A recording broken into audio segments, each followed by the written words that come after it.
Hi, horses.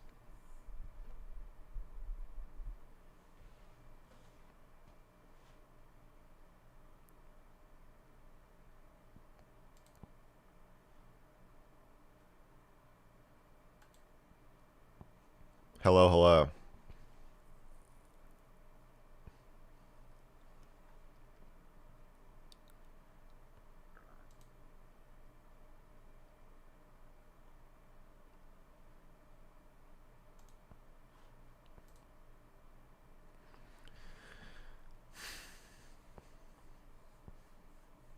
How's everyone doing?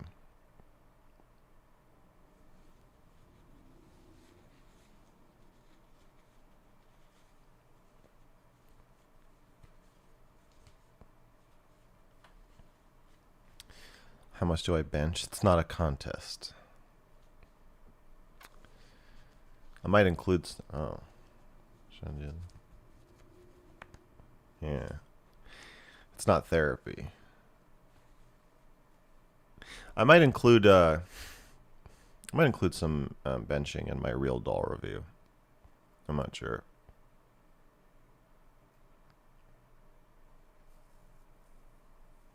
You helped recruit a female horse. That's good. We need more women in the community, in the audience, giving feedback, making their voices heard. You know. You got a new camera. Congratulations.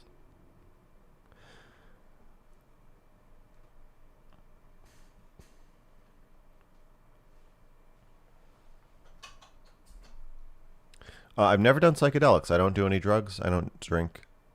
I probably drank alcohol maybe 10 times in my life. I'm pretty straight edged. My eye contact is so still and non-reactive, so calm. It's like you're a Buddhist monk teacher or something. Our weekly cult meeting. It's not a cult. It's therapy. Wait, it's not therapy. It's a cult. It's just a conversation. Slept through the patron live stream. It was a doozy. Hi, my boyfriend gets really mad at me whenever I mention you. Really? What does he say? Also, are you gay or are you a woman? And why does he get mad? Can I show how the lights are set up? Not without moving the camera, and it'll be annoying getting it back in the right spot, but there's one light here. And then there's one. I mean, if you drew a line between the shadow of my finger and my finger, it's up here. Just two lights. A more professional, traditional lighting setup would also have a light there to fill in this side of my face, but I'm going to leave it dark.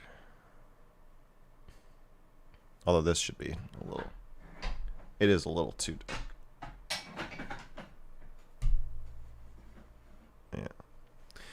Yeah. This is 100% a cult. Fuck you. You're banned. Where's the intro? I'm working on it, motherfucker. I haven't heard the word straight edge since the early 2000s. What do you want me to say? I'm a teetotaler? I'm just a normal person who's not a fucking alcoholic like all of you. It's not therapy. We're friends. I'm not your friend. I'm your doctor. I don't miss Twitch as a platform. It's not a meeting. It's not even a stream. It's not even happening. Dr. K didn't win the philanthropy award at Streamer Awards. Good, because like what does he donate to? I think he donates to his own Nonprofit. Why have you decided against the use of psychoactive substances? I don't want to damage my brain. It feels fake.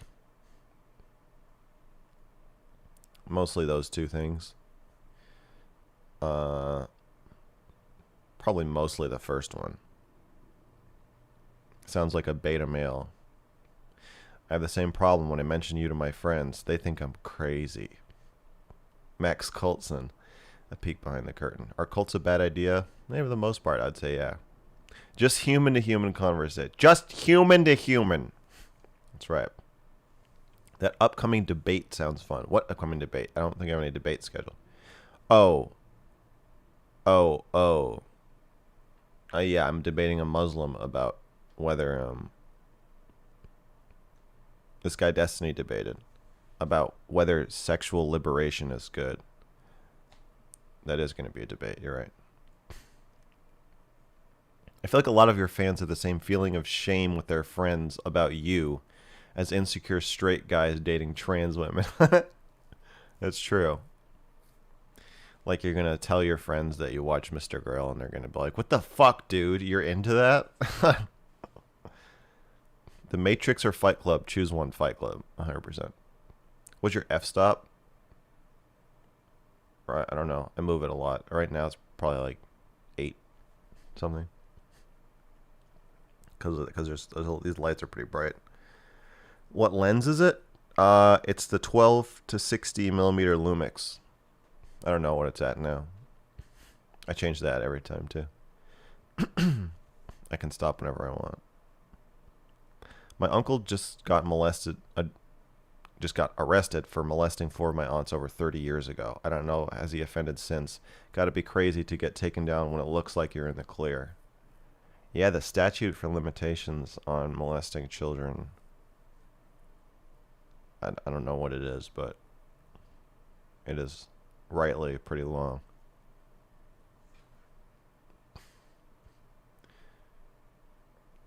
It made me feel sick to watch this abuser, Dr. Alok Kanogia, being celebrated at the Streamer Awards. Yeah, I didn't want to watch that either.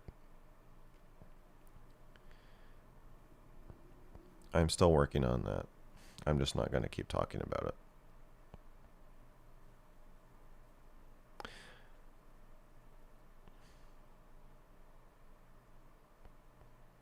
I've been talking to and debating my friends on the pedo topic. I'm glad there are streamers out there making the topic okay to explore. I'm proud of mrgirl. I tell my coworkers. I'm proud of you for telling your coworkers. In 5th grade, I swore off ever using any drugs because I didn't want to damage my brain, but 3 years later, that all went in the shitter. If it's the Muslim dude I'm thinking of that you're going to debate, I'm not so sure he's going to be capable. I can tell you his name. This was done over email.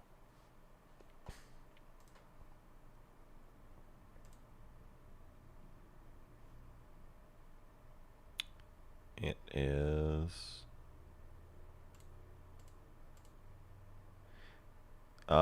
Daniel Hakikatjo. Hakikatjo. Haqiqatjou.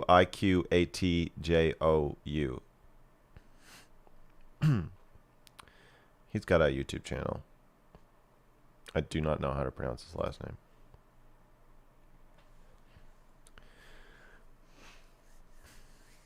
I was sexually abused by my counselor in a therapeutic setting, so it's good to know mrgirl takes ethics seriously. I'm still screwed up from it. Happened for a period over 4 years ago. Yeah, I mean, any kind of abuse that makes it so that you can't trust the people that you would need to help you cope with that abuse or deal with it is really bad. I feel like the pedo topic is so frowned upon to discussing in the young generation. Yeah, so I've been talking about my theory about why that is, and basically I think social media companies are giving us the tools to abuse each other, particularly children, and kids feel like they're taking the responsibility on themselves for that, and so this Puritan pedo hunting mentality is in response to that.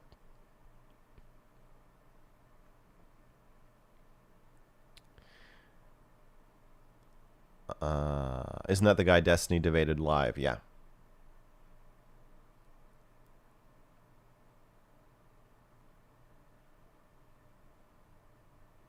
Okay.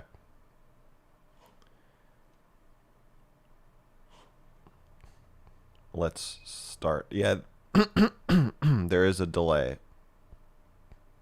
It is really high. I don't know why it is so high. I can change it in YouTube. It's set to 6 seconds in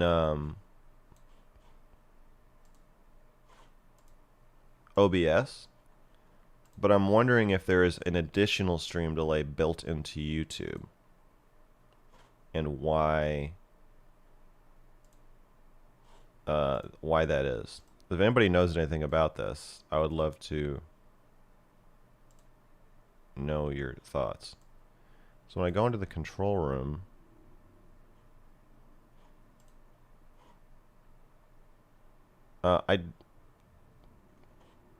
Hi.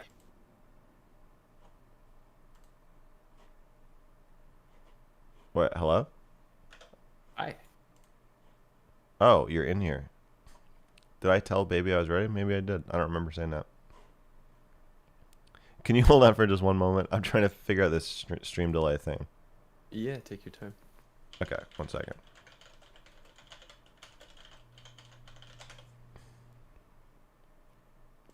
Live streaming latency. 3 options. Normal latency.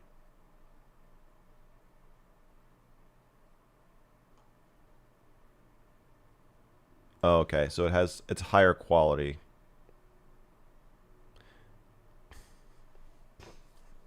So I could do low latency, but I can't stream in 4K. I see. Okay. So maybe I'll change it to low latency in the future. I probably don't need to have my finger on the button to kill the stream as much with YouTube as I do with Twitch, so I don't know. We'll talk about this later and try to come up with a solution. I can't change it now that the stream started anyway. All right. Hello. Hi. Hi. Let me get your volume set up. Okay. Is this advice or a confession? I think it's more advice. Okay. What's going on? So, it's a breakup. A couple months ago. Oh, I don't know how to like chronologically put this. I'll try and go from the beginning. Okay. So basically, I started this relationship with this girl, knowing that I was going to be traveling at some point. So I let her know, like, hey, if when the time comes, because we met during COVID time, so it was kind of unclear when that was going to happen, when the borders were going to open up. So I made the boundary that if I do end up traveling, or when I do, that the relationship would be over. And then the time for that ended up going to fruition. And they were very resistant to it and said, oh no, we could do long distance. Like, I'm fine with long distance. Why do we have to do it your way? Sort of thing. And at this point, I kind of just started taking responsibility for like everything. So I had to end things for her sake. Because I could have just gone along with it until I left and done it that way, but I felt like I needed to take responsibility for this. So I ended things. And then um, there was also, I forgot to mention, an agreement to be like friends afterward as well.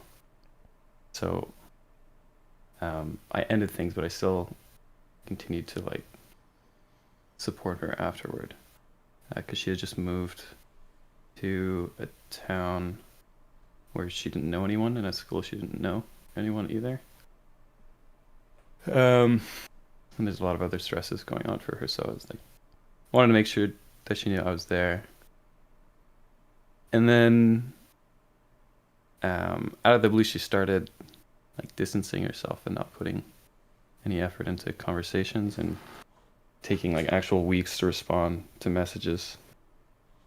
And then I kind of went on like a big, um, like this tirade, blaming myself for everything that happened, saying like I didn't treat her well, or like I didn't, or like I took her for granted and whatnot.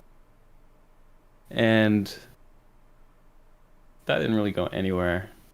So you went It on a kind of, tirade, like to her, you mean? yeah, to her, like I told her about all the stuff that I thought I did wrong. Um, and then she kind of had like a lukewarm response and kept her distance still. And eventually I thought about it enough where I'm just angry about it because I don't think any of it was my fault. And I think I should have just cut it off when that happened. And You think you should have cut it off when what happened? when she started being resistant um, to cutting, like, ending the relationship, I should have cut off like any sort of contact at that point, I think. Um, yeah, but to the question, um, it's kind of complicated because she has mutual friends that she met through me that she's pretty close to now. And so she's kind of like still kind of around, which I'm angry about. And I'm not sure how to treat the friend. Yeah. What are your thoughts? What are Or you is angry there? about?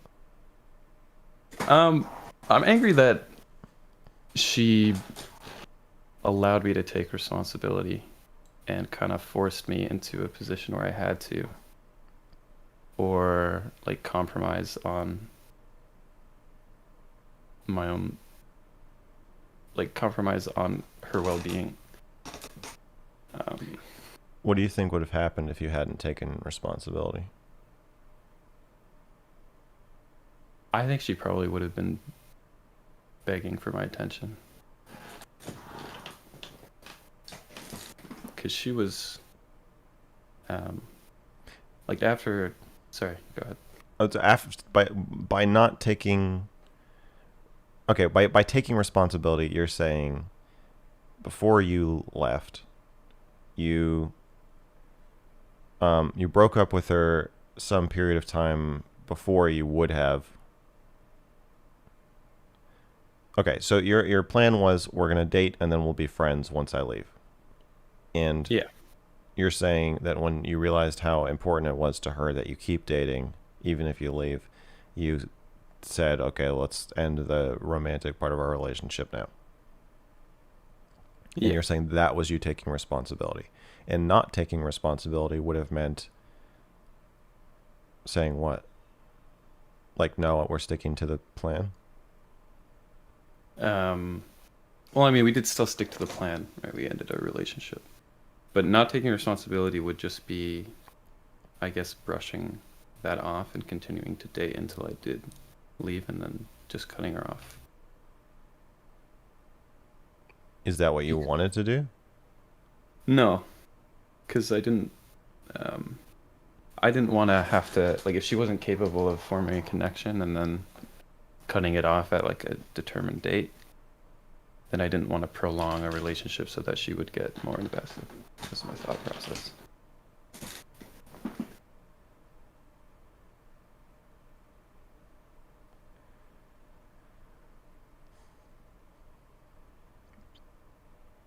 you're describing that as you taking responsibility because the reason you didn't want to do that was because you didn't think it would be good for her.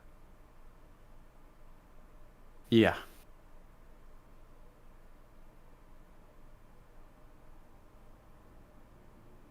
I'm taking responsibility for her emotional well-being and for her inability to communicate her needs. What needs did she not communicate that you wanted her to like own more? Well, she didn't communicate that she wasn't able to break things off. It was kind of like a ride or die or nothing situation with her. And I'm more of the mindset that you enjoy it for a while it lasts.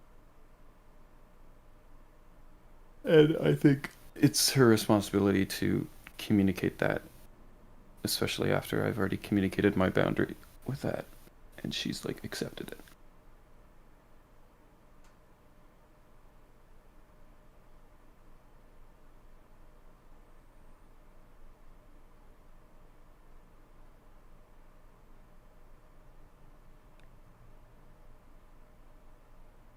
You seem to be looking at this through a lens of being able to very accurately predict your emotional responses to things in the future, which clearly she is not able to do.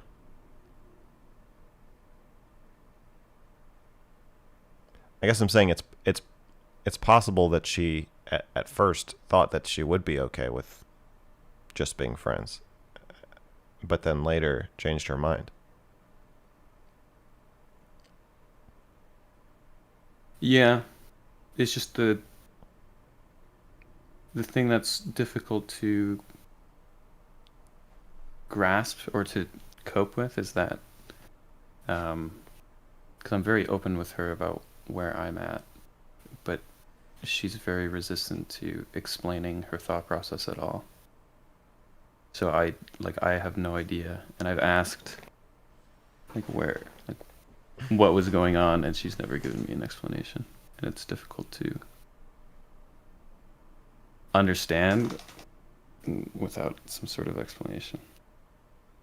Difficult to understand why she doesn't want to talk to you now? Yeah, I guess that, and it's difficult to understand why.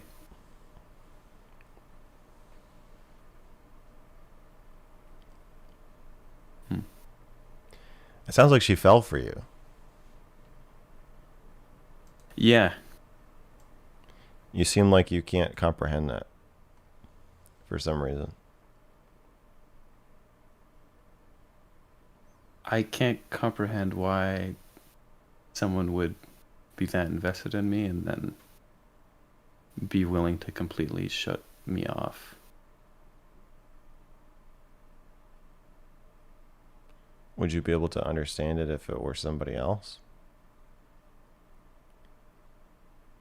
Are you Like, asking if like she's unique in how in a way that would affect that?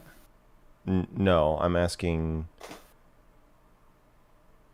um, if you like stepping out of the situation, you do understand why if somebody breaks up with somebody else, the person who got broken up with might not want to be friends, even if that was the plan. I understand that. I don't understand why It that just seems like can't you, be it seems like communicated. why they can't communicate. Yeah, why they can't communicate that need. Probably because it's embarrassing to agree to have a somewhat casual fling with somebody and then fall in love with them and then have to explain that after you already know the person doesn't love you back and is leaving.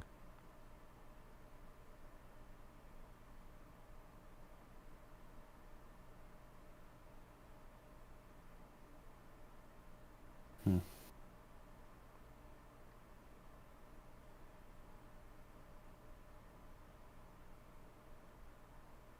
I mean, I don't know. Obviously, I don't know anything about the situation other than what you're telling me, but it sounds like you are confused that somebody has fallen for you.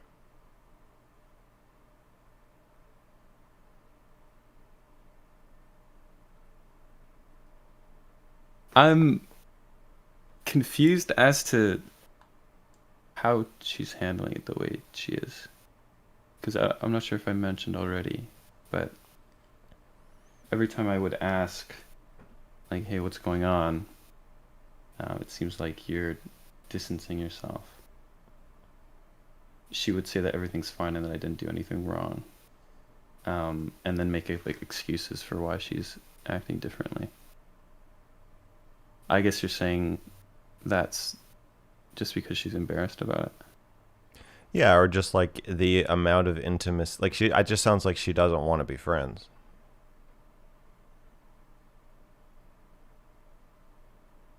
She wants more. You're saying she can't have it. And then you're asking her to have a very intimate conversation about why she doesn't want to be friends. But it seems one of the only possible answers is that it's that she's in love with you. So like you being put in the position, of having to intimately explain how much you've fallen for somebody who's leaving and doesn't want to stay with you. I I assume that's why.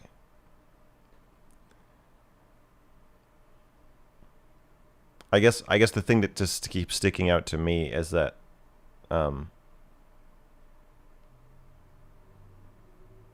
I don't know. It feels straightforward, I guess. I'm bewildered by why you're bewildered.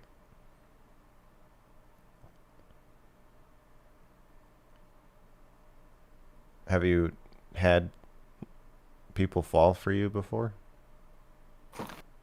Yeah, actually. Um,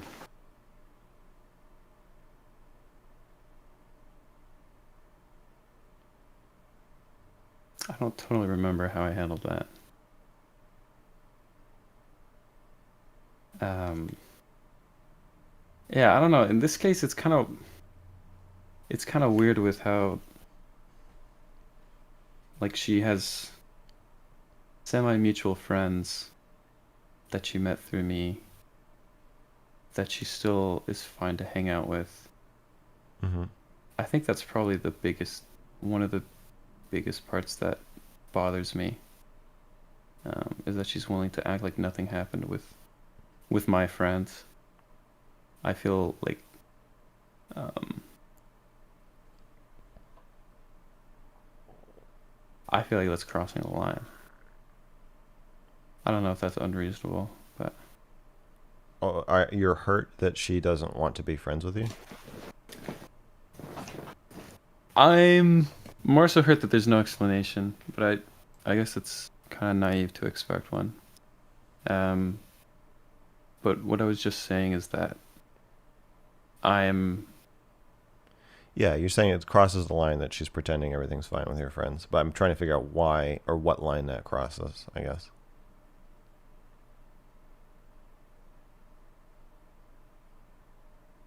I'm not sure how to articulate. Um, but it's like she's only friends with them because of me, and now she's cut out me. It almost feels like she's trying to steal them or something, I guess. Maybe there's like an unhealthy ownership over the mutual friends. The mutual friends live in the same place as her that you're leaving or have left?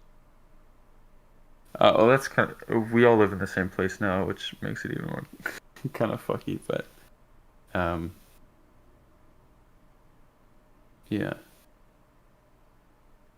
they all go to the same school. University.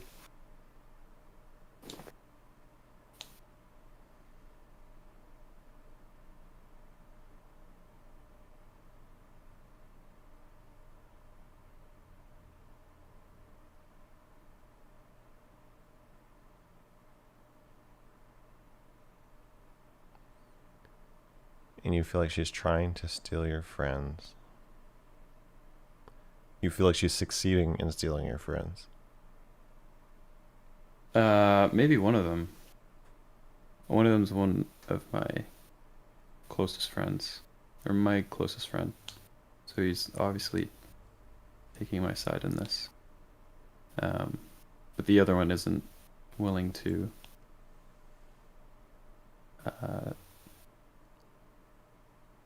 stop seeing them. You've asked him? It's her, yeah, I asked her. Oh, you've asked her to stop Yeah. hanging out with her? Yeah. Not with like an ultimatum, but I'm But thinking. I just asked. Yeah. Just that I would prefer that they didn't. And she said no.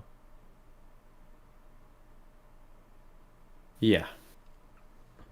Kind of in a indirect way.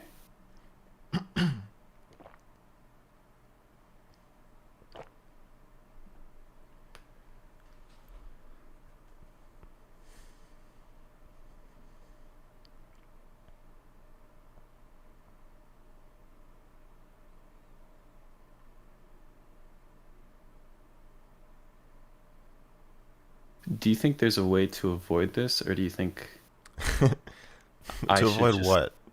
well, to avoid this sort of, Like a mess? yeah, do you think I should just be allowing the relationship to continue until it ends on my terms? I guess, is that the preferential option here? I'm not sure. I think that you are um you seem like I said, hyper controlled about your own feelings.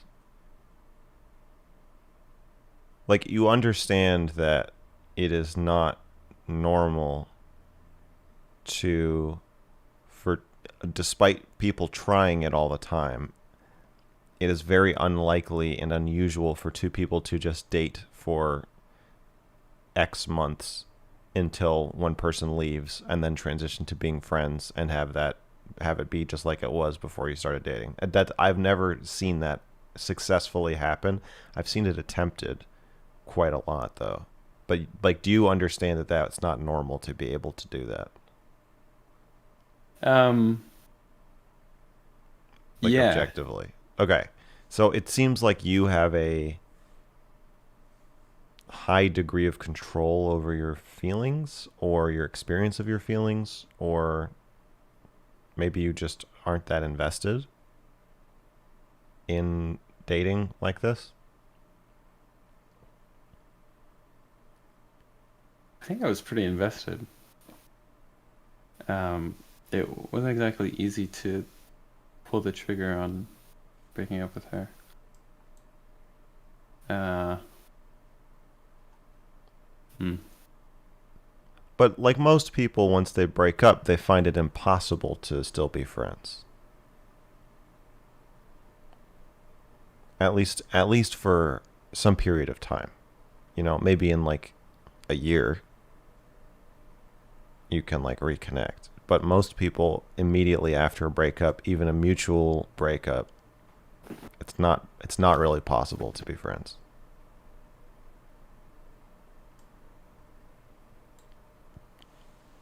Are you Yeah, aware of that? yeah, yeah, I think Okay. that makes sense. I'm just frustrated that that's not something that's able to be communicated again with. Because is it really embarrassing to say, I don't think I can be friends with you um, right now or ever? Is that? Yeah, because you'll ask why.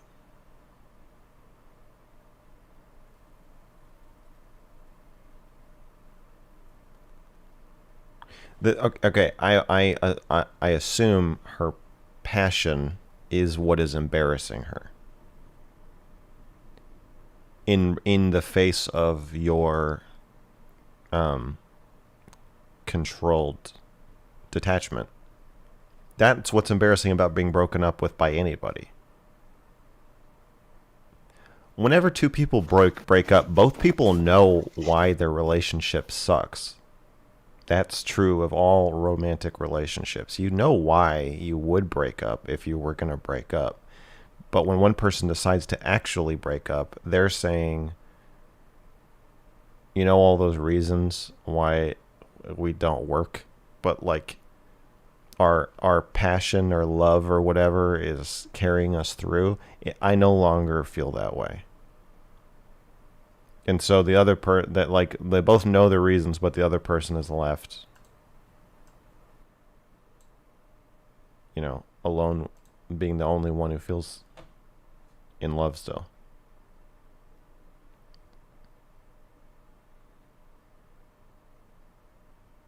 That makes sense.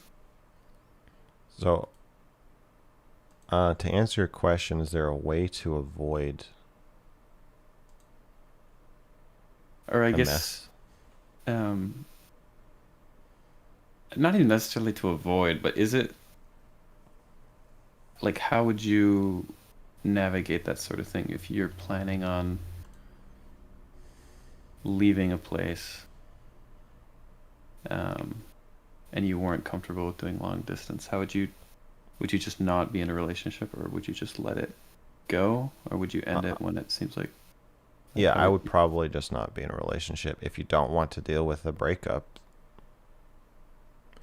I think when people want to get laid or are feeling like romantic, like they have a crush on somebody, they will say anything or convince themselves of anything to be able to have what they want. So I would probably not take people at face value when they say things like, "Oh yeah, we'll just date until, you know, the date on your plane ticket comes up, and then we'll be buddies." I wouldn't believe that. I think you are learning that not to believe that now.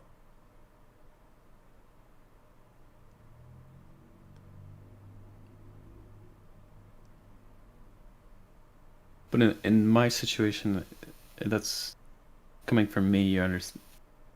Are you saying that I'm learning that that's how it comes off to other people, or? You're learning that while you may be able to just switch from dating to friends, and other people also will say that they're able to do that, it's not actually true. I don't even know if it's true of you, but I'm positive it's not true of most people. Hmm.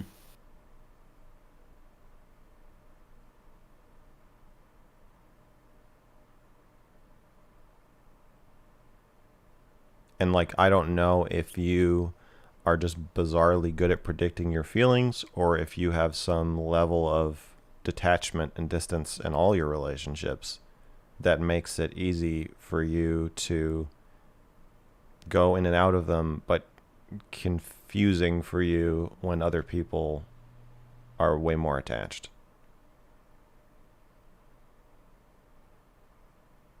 Um, I think it just comes from because I remember I saw my brother go through a relationship, and he avoided going to like this like internship for this tech company because of it, which would have been like a huge opportunity for him, but he compromised on that over her for his relationship, and then they ended up breaking up like a year later. Mm-hmm. Um, and I guess I'm not, because I'm pretty young, I'm not really interested in compromising. Like relationships are below where I want to take my life. I guess they're not quite as important. I wouldn't want to compromise on myself for a relationship, or not Yeah, so necessarily. it just sounds like you just sound a bit detached.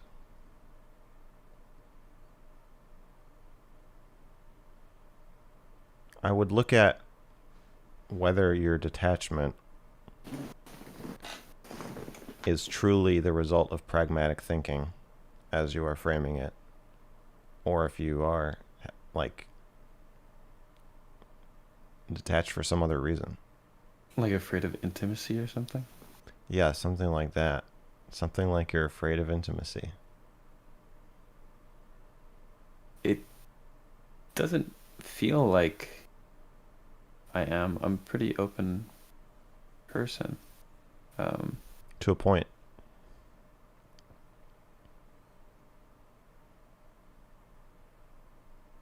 I don't know.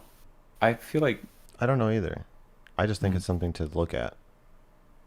Look, I mean, what do you want me to say? I feel like you're coming in and you're like, hey, um, that's my advice. You asked for my advice. My advice is to look at your own behavior and the lens that you're looking at this through, because you're telling the story that you seemingly have all figured out, and there's an unreasonable woman who's being unreasonably emotional. Why can't she just ex- do this the logical way and explain things in a logical, practical fashion and to stick to the fucking plan? And like you're saying it like I'm gonna be like, yes, women are horribly emotional, unpredictable, and uncontrollable. And like but that's not what I'm thinking. I'm thinking that you sound hyper controlled to a level that, yeah, it makes me think maybe you are afraid of intimacy.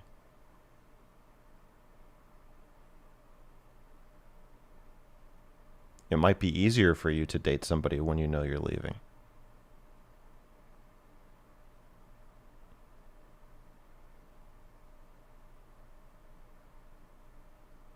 I don't know. But that's where I would look.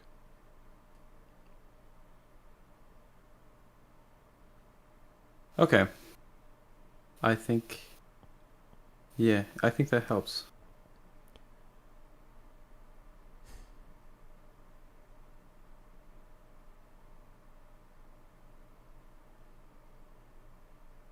I feel like over the course of the conversation, I'm getting mad at you for you not being open with me. What do you think I'm withholding? So I know how this bitch feels. I don't know. I don't know. It just feels like, uh, yeah, it just feels like you've got a really tight grip on your feelings or something. I don't know. Is there anything I'm not being honest about? No, it's not that you're honest. You're not vulnerable. What You're vulnerable to a point. well that's what I'm curious about. Like what makes you think that? Like what have I It's just not it's just it's not it's nothing. I don't know. I don't know what you're not. How do I? I don't know what you're not showing me because I can't see it. well I just it's just hard to I don't like what is giving you I guess you don't know what's giving you that feeling. It's like kind of vague. It just feels like Just overall. there is a wall.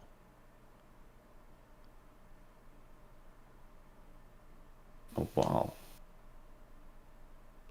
It feels like you don't express feelings unless you think they make sense.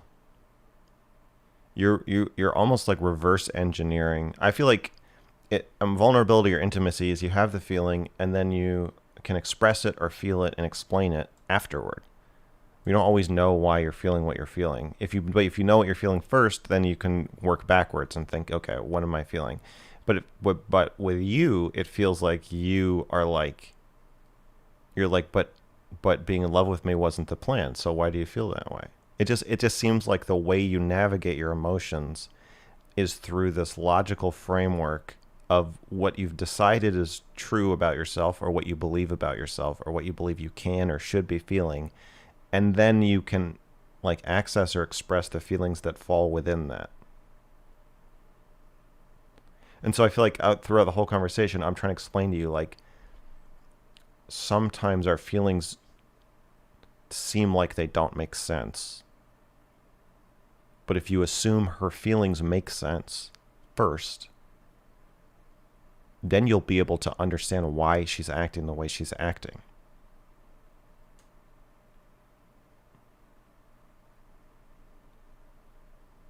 And like you keep hitting these forks in the road, which constantly with everybody, as we all do, where somebody's saying one thing but seems like they're feeling another.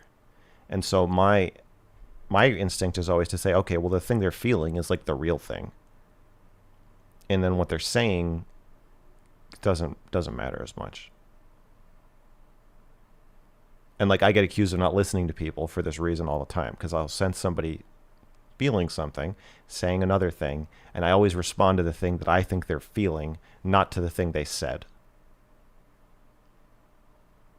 Like earlier, you said, and she's talking to my friend still, almost as though like I'm like not there or something like that. And I said, you're angry that she doesn't want to be friends with you. And you were like, no, that's not, you were like, yeah, maybe, but that's not what I was saying. What I was saying, I was like, oh yeah, and I had to repeat what you're saying to prove to you that I was listening to you, but that's not what I was responding to. I was responding to the sense that you're hurt that she doesn't want to be friends with you. It's not what you've said, but that's what I thought you were feeling. But I feel like when you are trying to figure out your own feelings, it sounds like you're consulting your narratives about yourself in order to figure out what you are feeling, and not like a direct link to what you're feeling and then build your narratives from that after the fact. I think that's what I'm saying feels guarded about you. Okay. I think you're describing something that I've observed in myself. Like when I try to figure out how much I care about someone, I have to like run scenarios of them like being, I don't know, hurt in some way in order to suss that out. And then even then, I'm not totally sure. So I guess there is a pretty disconnect with my feelings. But I'm not sure how to, like, it's not a, I don't know if you were even saying it, but it's not like an intentional, I know that. yeah. If it were I guess, intentional, you would just stop.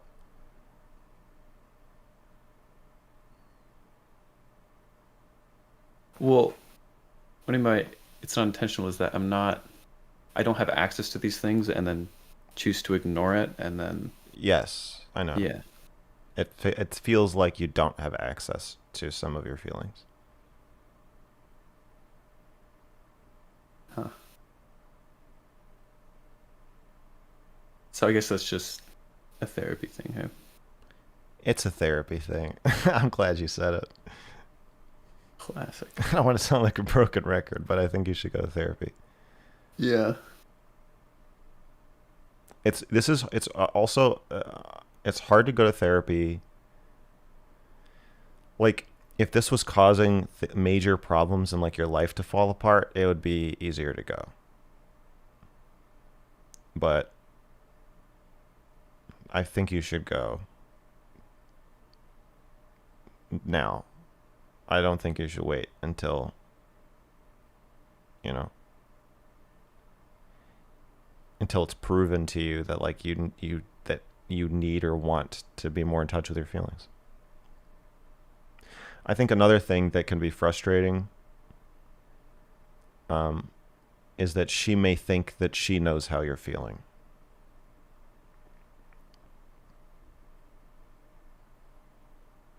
Like if she thinks that if you got in touch with your feelings, then you would, you know, want to do the long distance relationship or whatever. Um,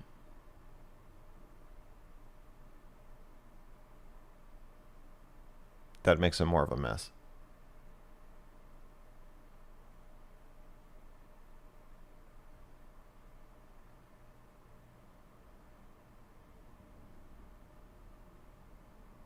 So is this the expected outcome? I guess that's what you were saying earlier. This is like how it's kind of supposed to go. That you have a yeah that you can't resist because you like each other, and then you're leaving and you don't want to do long distance and you don't want to stay, so there's going to be some kind of emotional train wreck. I think so. I'm not sure if there's a way around it. I mean, other because even just not dating is also kind of coolly detached. I'm I feel like I'm okay with it. I think the biggest problem is not having an explanation, and maybe that comes from naivety. Um, I think it's hard for you to empathize with her because you are having trouble empathizing with yourself. I don't think you're naive. I just think that you're guarded from yourself.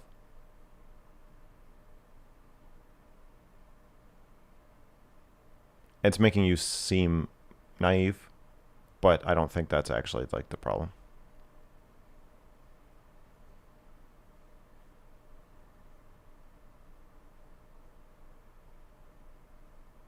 I think it's hard to understand someone else's passion if you can't feel your own.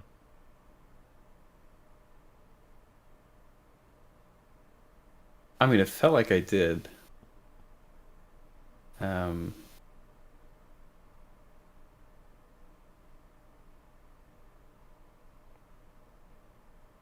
I had like a very distinct experience with shrooms while we were dating, and I was kind of like losing my mind a bit, um, in like a very bad way. And the only thing I could think of during that was that I care about her and then one of my very close friends. Um, so that felt like a pretty clear indication of that. Yeah, but you had to do drugs to feel it. I'm not saying those feelings aren't there. I'm just saying that it seems like you have a lot of trouble accessing them, and that's why you should go to therapy.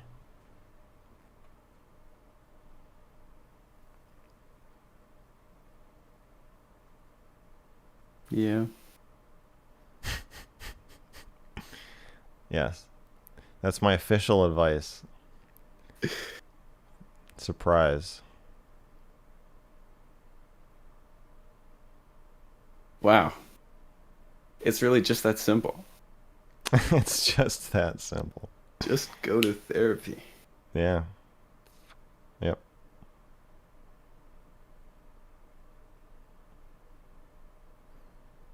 All right, listen. I gotta move on to the next caller. Well, I appreciate your time, and I'll mull over your advice. I think it was Okay. helpful. I appreciate you calling in. Thanks. Goodbye. Bye.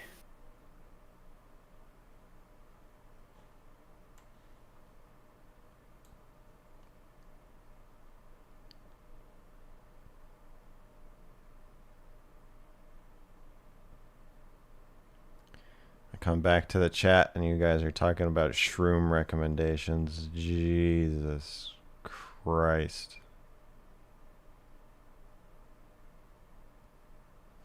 Telling someone to go to therapy is literally the dumbest advice. Fuck you.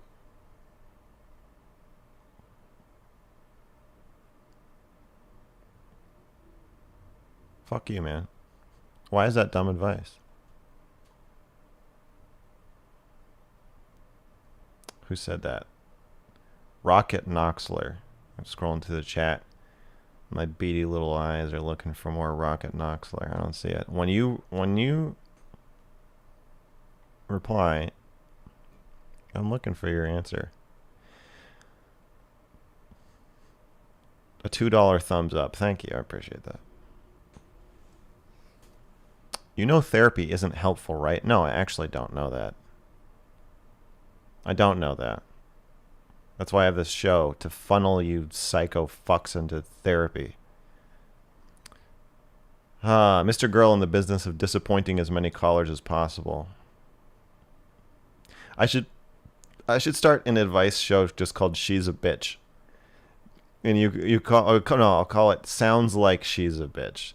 and you call in and you tell a story about your love life or your family or whatever, your boss, whoever, it's some woman in your life, and I listen to the story and ask you questions about it, and I thoughtfully rub my beard, and then I say, it sounds like she's a bitch. And then the theme song plays, and then the next call comes on. We should do that. We'll do that on Mondays. Sounds like she's a bitch.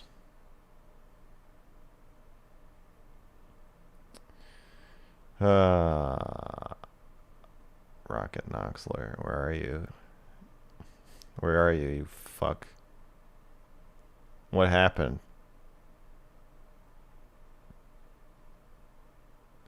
You afraid of confrontation? You afraid of conflict? Maybe you should go to therapy.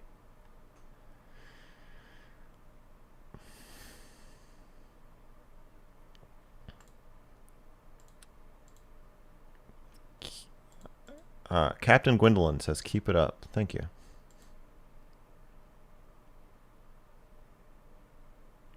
Therapists are there to profit off of people's mental health problems. Therapists will never solve people's problems because then they would lose their career. That's like saying dentists or doctors or heart surgeons. Like, no.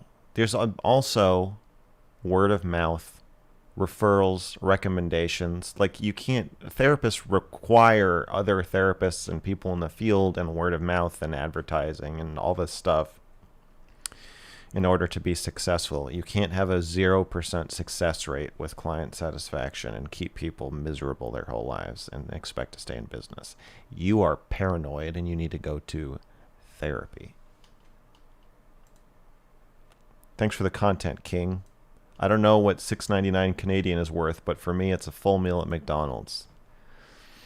I think you can get a sandwich without the fries and the soda here, but a Big Mac, that's good enough for me. Thank you. I appreciate it.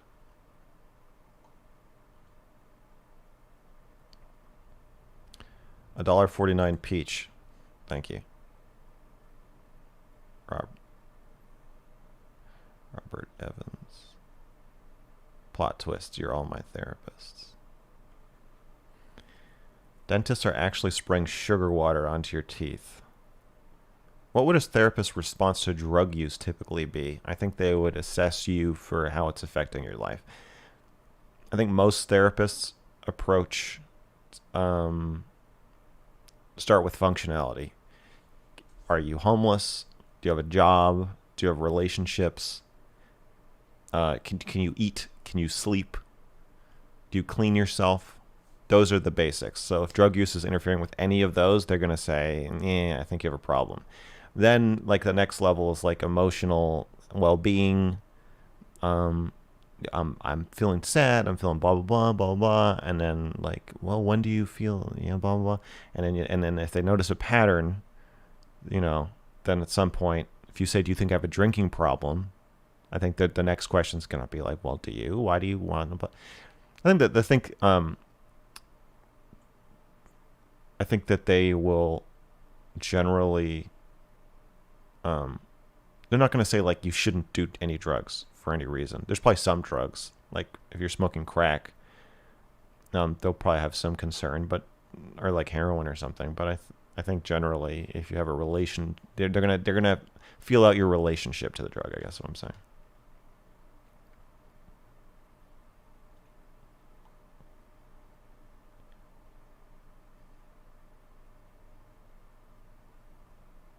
There's plenty of insane people out there that won't run out. Yeah, I also think that our bar for going to therapy is way too high. I think that's kind of what I was trying to get at with the last caller. Of like, it doesn't seem like a situation where normally you would go to therapy. And if you go to a therapist and you tell them that story, they might react with like, well, it's great that you came in, but like they're used to people coming in and being like when I first went to therapy, or not actually, it wasn't the first time I went, but one of the times I went, it was like, my wife left me yesterday. They're used to that, to some huge fucking problem that like years of stuff have accumulated and now the dam is breaking finally. But I think that we should encourage people to go to therapy before the dam breaks, before your fucking life falls apart. The kind of person the job as a therapist or mental health professional selects for very psychotic, psychopathic people, sadistic people. I don't think that's true.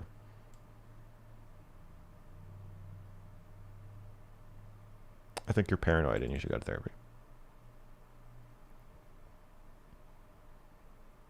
Therapists are also there to enforce society's norms. Not always. I don't think that's true. I think a good therapist helps you decide are do you about how you want to fit into society. Usually, when you go to therapy, you're saying, or even just talking to a friend or whatever, you're all of us are experiencing friction with the systems within which we operate. So take me and Twitch. When I was streaming on Twitch, people were always giving me advice about how to get along better with people at Twitch, basically saying, if you talk to Wicked Supreme differently, I think you'll learn to have a better rapport and blah blah blah, and then you'll have a better time, and that means fitting in better, and that means more money and views or whatever, and less conflict. And then I was very much like, well, I don't agree with these values. I don't agree with these norms, so I'm going to break these norms. And a therapist, I think, is going to be more open-minded than the average person to the idea that you're saying, I want to challenge the norms of the system. I don't like them. I don't want to play by these rules. And that's why you'll often get like a family member who says like, my therapist said that I should talk to you about this. Like, I'm going to say something that I wouldn't normally have said, but since I started going to therapy, they gave me fucking permission to say it now. And then they're having a conversation with you that is outside of the norms of the system. So I don't agree that a therapist is always trying to enforce norms.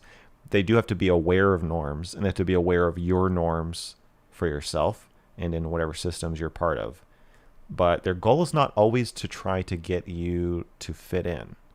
Some of it is trying to get you to decide when to not fit in or how to cope with the fact that you're never going to.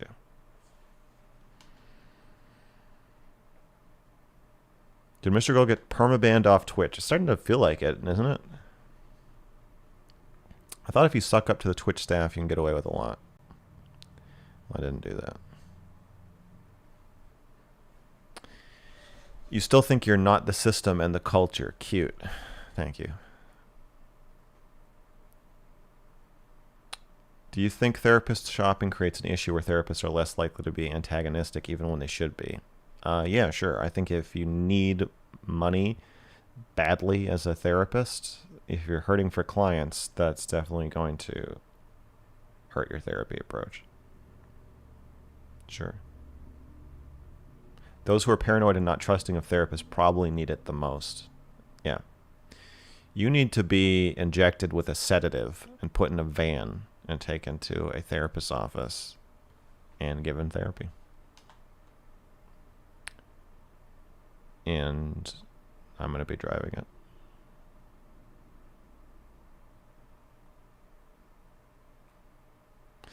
Okay. Baby, I'm ready for the next one.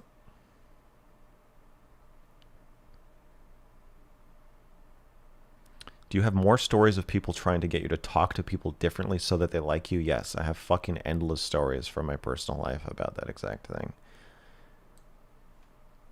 You know, Max, some people don't quite understand you when they first talk to you. So, you know, if you just, it's not being dishonest. You can still be yourself. It's still you. You just have to tweak your, how you say things just a little bit. Yeah, my whole life. I hate it. I really hate it.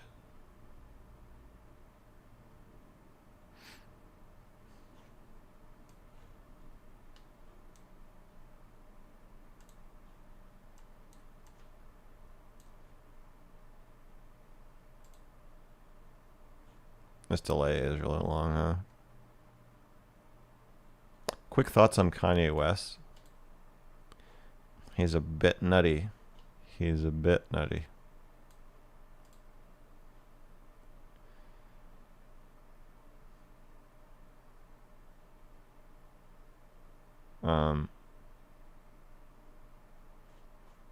Yeah. I don't know. He seems super, manic. and it's kind of distressing to watch for me.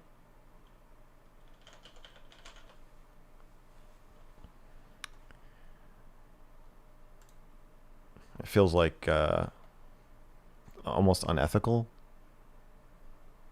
the way it's celebrated and used for entertainment. Hello. Hello, Mr. Girl. Hello. I love you, Mr. Girl. How are you doing? You love my content and the idea of me, and I appreciate that. That's all you exist in my mind. I don't. I'm That's not a that's real your only person. utility in my life is I the idea of understand. you. I understand.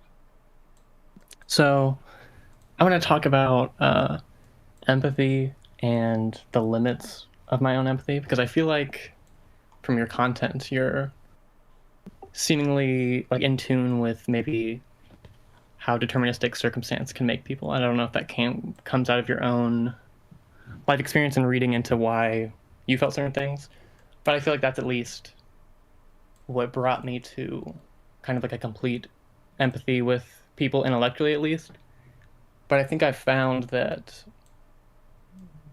like I can completely intellectually empathize with someone or even myself, but there's like a part of my personality that still has like a vestigial emotional part, which is just being human. But I think I get angry at either my own limitations or other people's limitations, and I don't know, I think it's like a control thing where I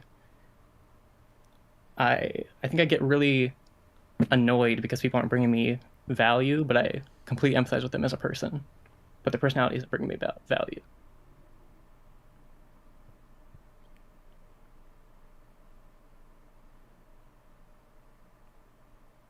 Okay. And I'm worried about how to stop being an asshole. How are we defining asshole? Um, I don't know. Like it's almost like I'm reserving empathy for like I intellectually I'm like I ought to empathize with this person completely and like treat them as a human being. But I feel like I do that most often when I think someone hasn't experienced that. Like I think I find it easier to empathize with people that I think are punched down on a lot, but I have a very hard time empathizing with people that are like punched up on.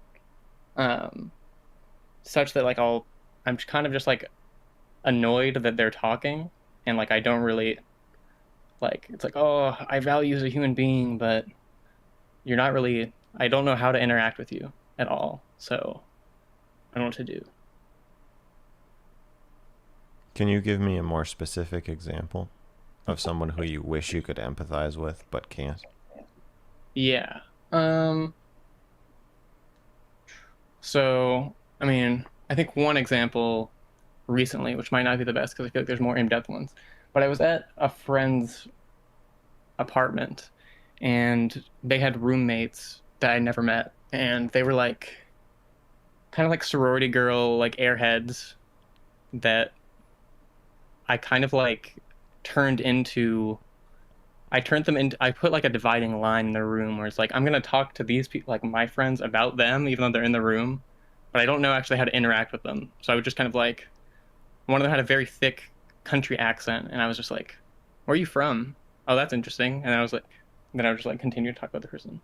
There's like certain personalities that like I can't sustain like if I care about them, I can't sustain a conversation long enough to get any in-depth work with them or like I can't like humanize them personally, but I can from far away. Because if I try and interact with them personally, I just like get annoyed or uncomfortable. And it might come from my own like social limitations, but it feels like a bad thing. Like I want to like be nice to certain people. Like some people are just Well, very very awkward and it's like I want them to be loved because people treat awkward people unkindly, but then also they're making me uncomfortable. it sounds like you're conflating being nice with being empathetic. Mm, but like I think I also write off their emotions because But it they're sounds like you're doing that because you're angry. yeah. Okay, it seems like you're saying if you become angry at somebody, you shut down. I shut them down. Like I feel like But why? If I don't already like the person, I can't communicate with them. You can't communicate with them without being angry at them. Yeah, or like annoyed in some way, or like annoyed at the situation. Yeah, Or but I think you're also there. maybe There's an implied rule that you can't communicate with somebody if you're angry at them. mhm. I'm asking why that rule is there, and pointing out that being angry at somebody doesn't have to derail empathy. Anger is not the opposite of empathy, but you're making it sound like they can't coexist. Well, I think it like blocks out. Like it's hard to be. I, I think the anger ends up turning it into kind of like a cruelty in a way where um I don't know, like it's just not caring about the person's circumstance after the fact. I know, and you're just saying again that anger and empathy are mutually exclusive. But what kinds of anger I think are. Contempt. Yeah. I think that you might it might be that you're just being very unforgiving of your own anger at somebody and like not willing to sort of sit with it and figure out why a sorority girl with a southern accent is making you so angry. It's like I know that you feel like you're dismissing her, but you're also dismissing yourself and not being willing to think about why you're feeling that way. Yeah. I mean, I think I've figured out it kind of relates to abiding by certain social norms, I feel like if I interact with most people by kind of like poking them and trying to get them to tell me things that are interesting about themselves, or I feel like I kind of make people uncomfortable if they're not already down with kind of like a different social game of like we're going to talk about these things and we're not going to be uncomfortable about it, and I just want to be completely open with you and like kind of force you to be completely open with me. And I feel like I get angry if someone like has a boundary there where they're only abiding by like what I deem like a superficial interaction where I don't even think I'm ever going to be able to get through them. Partly because I feel like I'm too like I'm not charismatic enough to like bring it out of them. Okay, but you're also so you're not just angry, you're scared. Yeah, I think You I want think to I'm drag them partly into your playing field where they don't know the rules of the game as well, or they're not as charismatic in that frame. But if they're like hyper normative sorority girl, she is clearly very successful and charismatic in the normal sense, and so has no mhm. reason to go into your world. Yeah, I think it's like a control thing where I'm worried that they're going to be made uncomfortable and then it's just going to be like two people sitting together and I'm going to have to figure out how to not make it uncomfortable anymore even though that's what yeah.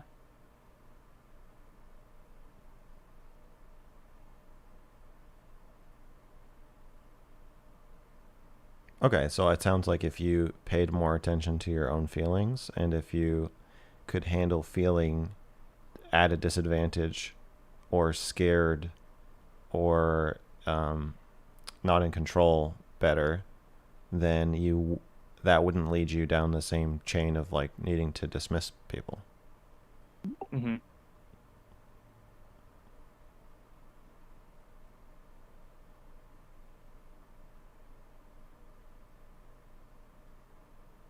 Because you don't want to have to be in control of every conversation you have. Yeah, but I think if I'm not in control and it's like I feel like it would be out of the norm for me to inflict kind of like what I like my preferences or just like kind of bring up something that I find more interesting, then Hmm. I'm just gonna get annoyed because it feels like a waste of my time. And I'm like, I don't know. I don't want to be there. Okay, but you see that that may feel that way in the short term, but you see that in the long term, avoiding conversations where you feel uncomfortable and challenged to interact with people in ways that are not your preferred method, in conversations where you are not in control of kind of like the sport that you're playing in the conversation. If you do that forever, you can see that that would also be a waste of your time Yeah. in a existential sense. Yeah, I think my worry though is that it's like it's coming out of a place of prejudice that I can't get rid of even if I want to get rid of it. Like I want to I think that if I'm like truly completely empathetic with them and think that they're just like a product of their circumstance, that I should be able to accept them where they're at and like interact with that comfortably. Especially if I think that I accept that about myself. Like if they don't like me, then it's just kind of like that just means their circumstances kind of didn't align at that moment. Um, I think it's like part of. Okay, but aren't they in the same position that you're in, where they want you to interact with them on their terms and you don't know how and are uncomfortable? Mhm. It sounds like you and Miss Alabama have more in common than you think. But I'm worried that theirs isn't necessarily, or like other people might not have any prejudice about that, but I have some kind of prejudice. Yeah, but she's got prejudice about how you want to interact. Yeah, but I'm not completely sure it's the same kind. Like it's I don't know if it's like I'm being characterized in a certain way as like not bringing The interest. characterization's obviously different. She's like, what is that weirdo? And you're like, what is that normie, boring person? But the reason for the feeling and the feeling itself are probably pretty similar. Hmm.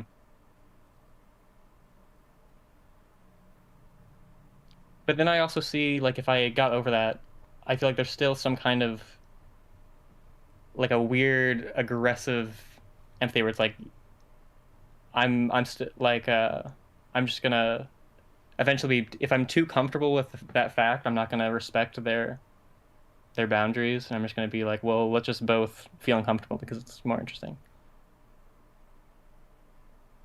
That's fine. I'm not saying you shouldn't do. I'm not trying to say what you should do in a social situation like that. I'm more saying like if you don't want to, you can break social norms without writing people off, and you can get mad at people and still have empathy for them. I just don't think that always.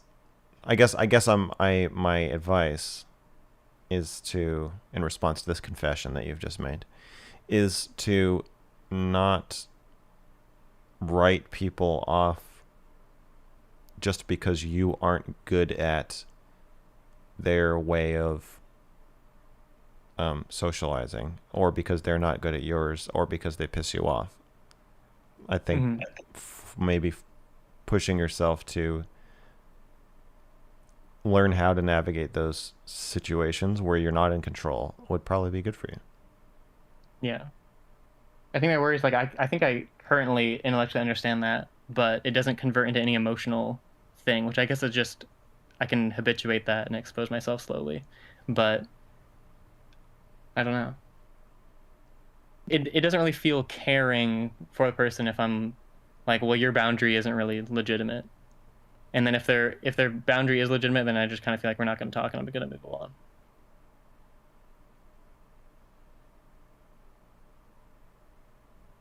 A part of you wants to talk to her. Yeah, because I think part of me thinks that everyone is equally deserving of my time and attention as a human being.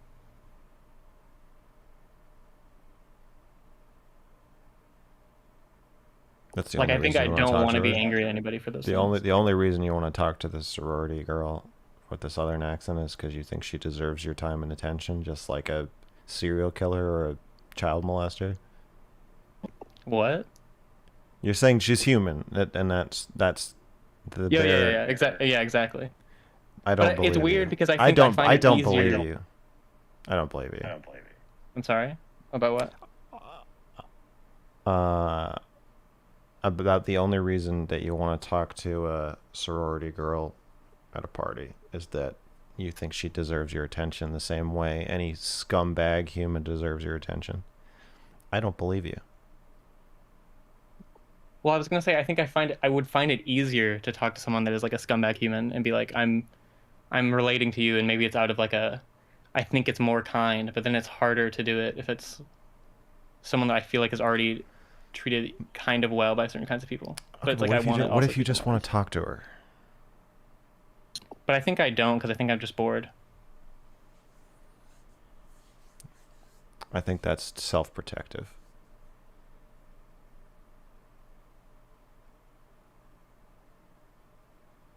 I want to talk to her. Maybe I'm projecting. Like if you were me, you just want to talk to them. I want to talk to her right now. Yeah.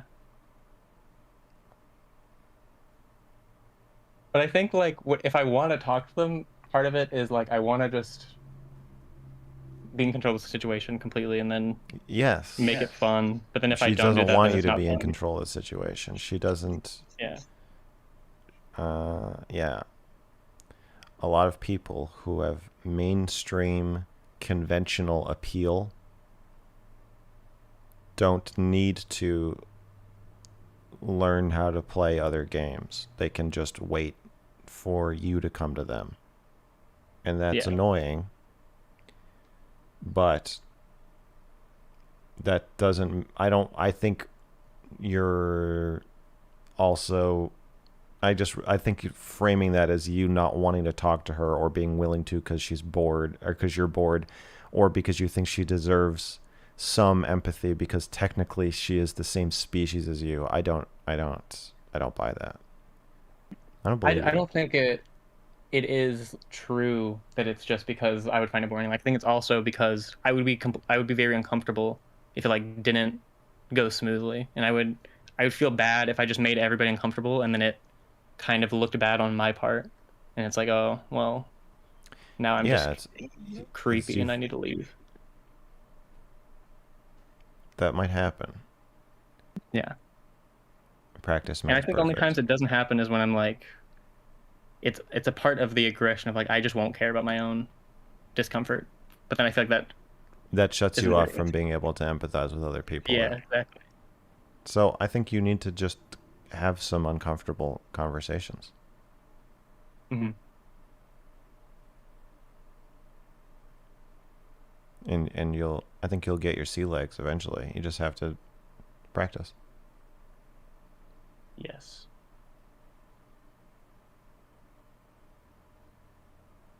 And I think I also find it hard out of emotion to emphasize my own situations. Like I feel like if I come up to my own limitation, I just get very angry at myself for not being completely fluid.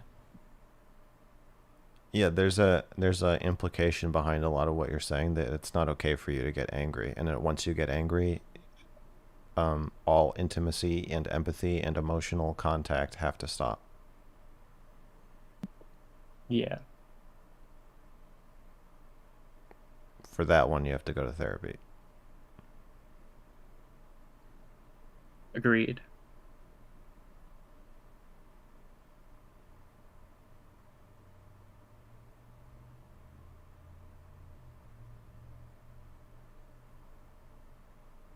You gotta find a cowgirl therapist for that. But then I'm not gonna listen to them. I'm just gonna be like, oh, this person. Well, then you'll have to discuss that. Yeah. But then they're gonna drop me because I'm just gonna be just like, well, my inner thoughts are kind of mean to you and I don't like them. Yeah. They're gonna say, I would love to be your therapist, but you're not cool enough. Yeah. Like, well, I'm not a mean person though, because I intellectually understand that you're still worthy, but I am a mean person also at the same time. Yeah.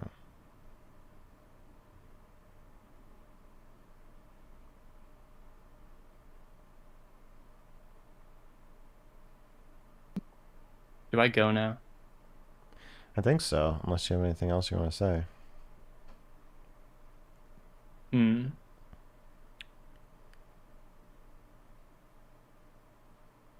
How annoying would it have been if I like took a perception of you and I came here and tried to um like ask for advice and I confess like a satirization of what I think your issues are?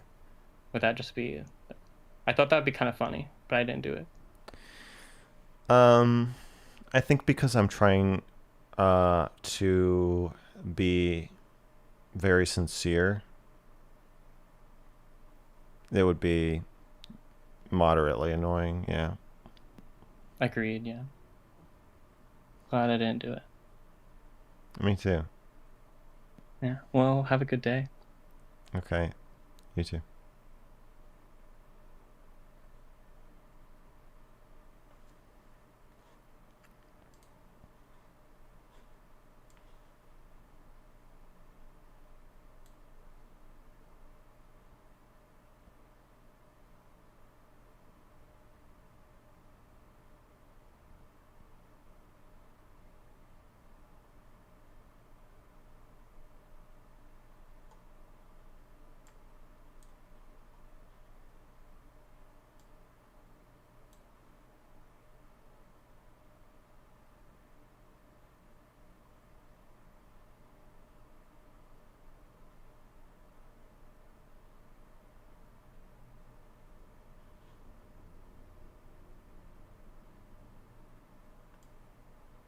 Took me 2 years to tell my therapist about his balding head that I've thought about since day one with him. Congratulations.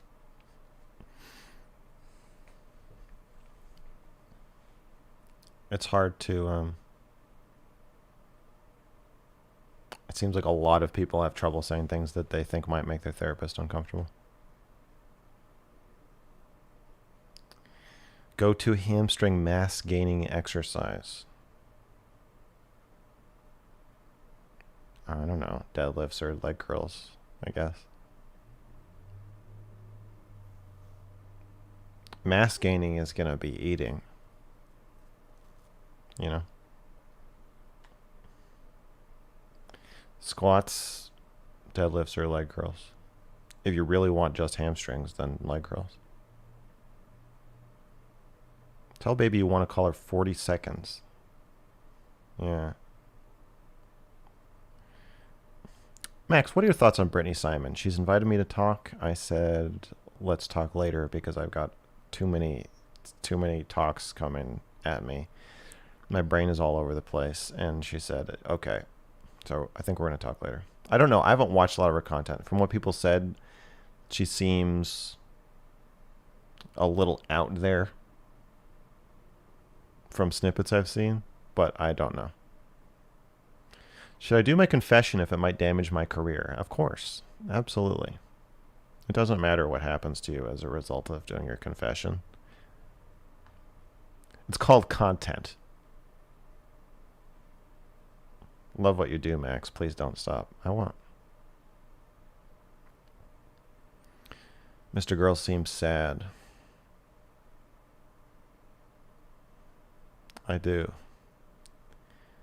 I do seem sad. How do you stop yourself from constantly capitulating to your therapist? I feel the need to agree with everything they say. I think saying that. A good thing you could do is to tell the story of you were watching a stream and you said this. You know? Raise the topic. And you can do it by telling your therapist that you talked about it with somebody else.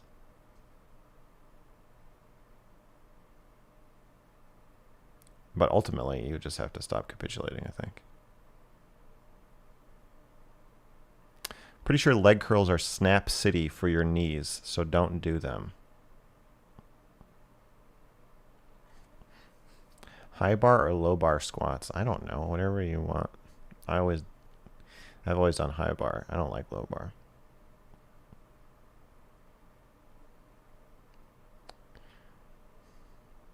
I like Brittany Simon, even though she's a little kooky. What exactly does out there mean for you? It means, I'm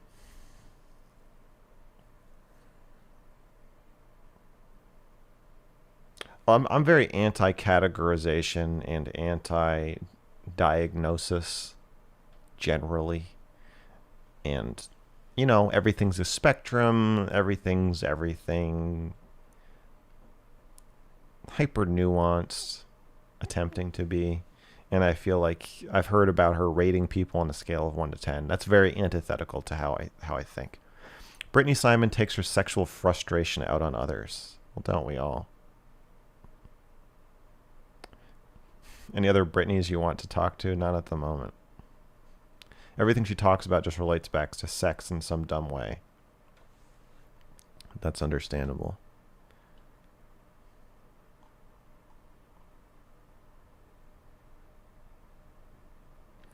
Oh crap, and I've got to reconsider leg curls. I'll probably stick to deadlifting.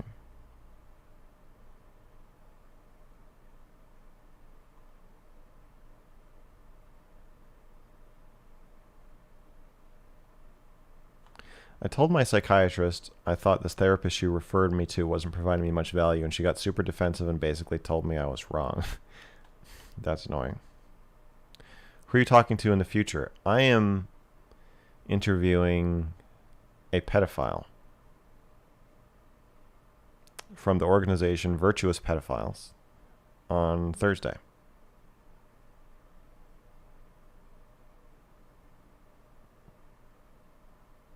at 5 p.m. Sorry, 8 p.m. Eastern. And I don't think anything else I can announce with the pedophilia stuff, but I've got some potential interviews coming.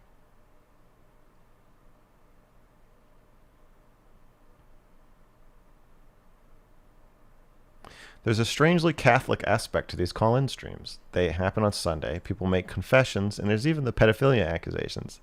That's right. This isn't therapy. I'm not a doctor. I'm a priest.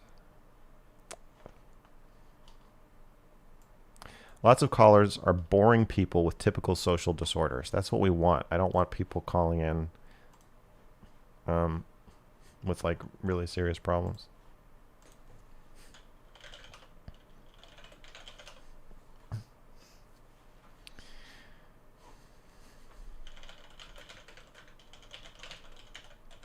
Okay, I'm telling baby I'm ready. Mr. Fimo. Oh, hello. How was your weekend? What weekend? The weekend we just had. The one I that's don't have ending today. weekends. I don't have oh. weekends. That's not The how my week life never is. ends. Sure. No. Or the weekend never ends, depending on how you think of it. It feels more like the week Sure. never ends, though. Sure. That's fair. I never have to set an alarm, though. That's really nice. I haven't been setting my alarm either. I've been living my life aimlessly. I mean, well, you have something to do, but I haven't had anything to do. And that's what I have a problem with, and that's what I'd like to talk to you about. Okay. Shall I start? You already have. Sure. I DM'd you on Twitter, and you never answered me. Do you check your DMs, or did you not see it? I check I my want to know if you DMs. ignored. So did you ignore Oh, me? I check my DMs. Okay. Did you ignore me? Ignore you is a strong word. I sort of just... Dismiss? It's not... That's too active for what happens. It's more like... If I read a Twitter DM... First of all, there's an initial scan. Is this from a streamer with like 100,000 followers or more? And if the answer Okay. is no, then this message goes into a second part of my brain, which is like, okay, this is a message about something else. Is this person giving me something or doing something? Are they offering to like buy something from me, or are they sending me research material, or are they helping me somehow? And then if the answer to that is no, they'll want something from me. Then it comes into, is it something I can give them within the next 10 seconds? If the answer is yes, then I might respond. And if the answer is no, then I never really decide not to respond. It just disappears from my brain. Okay. I mean, wouldn't you say though, like reading a long paragraph that a viewer sends you, I feel like that's sort of actively engaging with it itself. But it's like, I mean, Yeah, but I there's feel like maybe you like read what I wrote to you, but I have no I don't know. fucking idea. Here's the problem. There's an inverse relation. This is a conundrum about messaging me. If you message me something really short, then it seems less important. And I so did then not I'm message you like, something short. hear me out. It seems less important, but then there's more time for me to respond because I can only spend 30 seconds on it anyway. So Okay. then I'm less likely to respond because it was short and didn't seem that important. But if you message me something long, then it looks like it's going to take me like a whole minute to internalize even what you're saying or to parse what you're saying, Sure. then it's taking too long and I don't respond. Do you take the time to read like a long paragraph someone sends you and not respond, or do you just not engage with that at all and just like maybe No, like I glance at? read it. I would say I read everything unless it's like big blocks of like rambling. Okay. If it starts to get rambling and it seems like if it's not readable and I'm gonna have to like parse it out, then another part of my brain comes up and it's like, is this an accusation? Is this person saying that I did something? Am I going to be in Okay. trouble? Are there screenshots that are going to be released of something I said or did and forgot that I said or did? Did I do something horrible? Did they find out that I did something horrible? And now this is, so then I'll scan it for that. It's like, is this a threat, basically? But if it's a big rambling paragraph with no threats in it, I probably won't read it. Okay. That's fair, and I think it's good you do have a process for that, and thank you for Well, like explaining that to this me. is not a conscious process. I'm just trying to describe it to you Well, now. I've not really, I've you're never, explaining the process to me. yeah, I haven't really thought about this process though. It's not, I didn't decide on this. This is just Yeah, what well, I've known. you're I used to describing it to respond. me. I used to respond to everything, and now I can't. Yeah. It Yeah, would, you're it wouldn't, describing it it to wouldn't. me. Yeah, sure. Okay, Um, Fair. Well, I'm 18 years old. good. I am young. I'm taking a gap year currently. I'm jobless right now, but it's not like I've never had a job. I've worked multiple places. I'm sort of aimless in life right now. I broke up with my girlfriend about a month ago. We were in a relationship for about 7 months. Um, we took a bit of like a 1 month no contact sort of thing after we broke up just to like collect our thoughts. In that meanwhile, I sort of like completely got over her and I engaged with knowingly one of her friends of my interest in her.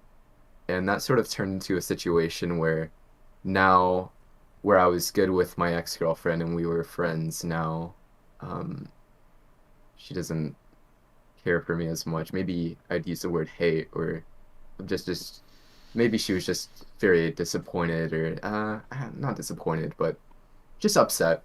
And Sure. also that friend was too, and it didn't work out so well. It didn't go the way I was expecting, and um, I don't know if like I should feel out of touch. I like it, like I can explain my rationale. I don't know. I wouldn't care like the otherwise of like if she contacted like one of my friends after we broke up, I wouldn't give a shit. And so that's like why I sort of done it. But I don't know if like I Contacted for the purpose of dating. yeah, or like just like interest, like so, yeah. I wouldn't give a shit personally. So like I don't know if it's like that opinion's out of touch with normal people, and like normal people would like expect that to be a no-go because I know there's like an unspoken rule Yes, between some people. I would say that Okay, is out of touch with normal people. okay, fair. I mean that's If you so I want to mean listen to me to describe what's normal, I have always maintained that I know what's normal, though. I don't think that I don't know. So I'm going to tell you that is an unusual thing to expect to go well. It's not an unusual thing to do. I think people do it a lot, but it's unlikely to pan out. Yeah. okay. And so I guess that was just sort of me finding out. I gotta live life to find those things out, make those decisions. I mean, I'm sort of I'm glad I did because it gave me like at least like it gave me some sort of like closure. Like even though like it didn't go well, it like I mean just like fuck it, move on. It happened. But I feel really bad for like someone like not liking me. I'm not used to like people like not liking me whatsoever. That's like the first time that ever really happened. I'm generally like pretty, I don't know, I'm a bit of a people pleaser. I don't like people not liking me. And so like that happening, it's like kind of like sort of fucked with me, but I sort of got over it. I don't know. It's happened sort of recently, but I'd say I'd moved on from that. But I did hmm. But so why I like sort of wanted to talk as a whole is I really resonate with a lot of your thought process and like just like listening to it on your channel and I just really love your shit and I feel like you might have some lived experience, some wisdom you could say that would help me out in my life because right now I'm Last. just really fucking aimless and like I just um I don't know like what direction to go to. I'm not like in the best financial position to like independently move out. I'm not working right now, and I plan on doing so, but we can talk in depth of like why I'm not. But I'm just I need like I don't know. I'm just a bit stagnant. You live with your Um, parents? I live with my father, yes. Yeah, just my father.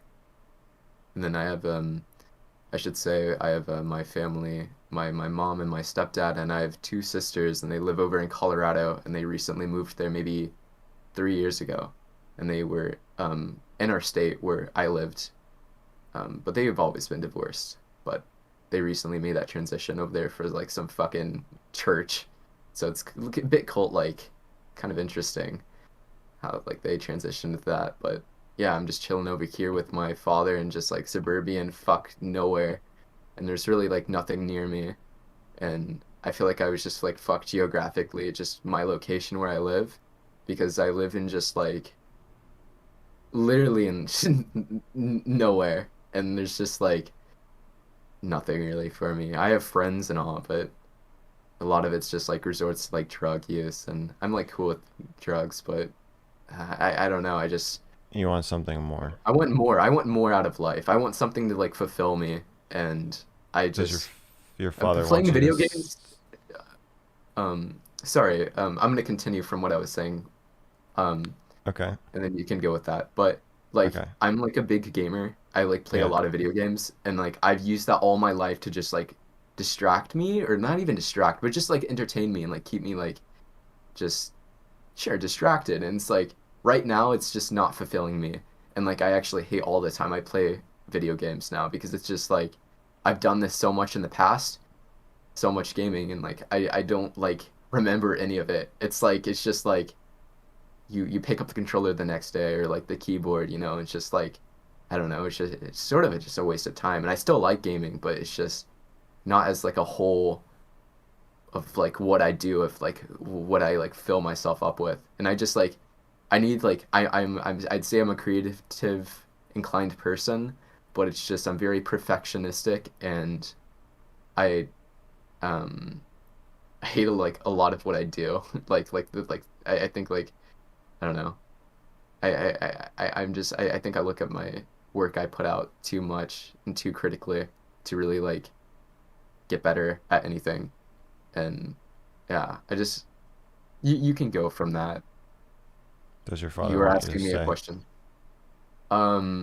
My father sort of like has this, he doesn't have a lot going on in his life. He recently quit his job. You feel like you Um, need to stay to take care of him, is my question. no. I don't feel like I need to stay to take care of him, but I feel like he wants to play a parent role in my life that I don't want, where he's sort of like trying to like grasp on to what he like I don't know, like he doesn't have a whole lot going on in his life, and so like he like really likes to just mm, treat me like I'm a bit younger than my age, Mm-hmm. and like I can make my own food. Like like he'll like bring down like me food, and that's fine. But like I like I've communicated him like I like to like I don't like the shit he makes me. I like to make my own food because I'm pretty picky, and like it's just like he sort of like swallows me, and I don't really like it. And I sort of like I'm not close to a lot of my family. I'm very individualistic, and um I like to keep it that way. Okay, so you want to move. Yes, Okay. just move, Lamel. I mean, what? Yeah. Huh? Maybe. But like I I was just like Look, you live in a place you don't want to be, in a house you don't want to be in a relationship that is in a form that you find like claustrophobic or like oppressive, and you don't want to do drugs and you don't want to play video games, hmm. which are typically the things people would normally do in order to stay in a situation they don't want to be in. And you're 18. So, it's not like you're 68 where you could just, stick it out for another 20 years and then you'll die. You have Yeah. to actually live the rest of your life. So, yeah, why don't you move?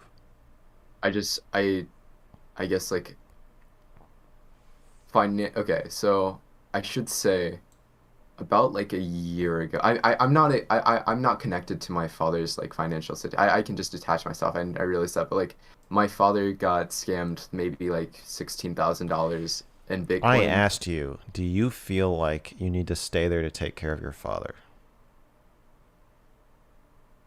Um, yeah, you asked me that. It sounds like the answer is turning into a yes. Hmm. Maybe.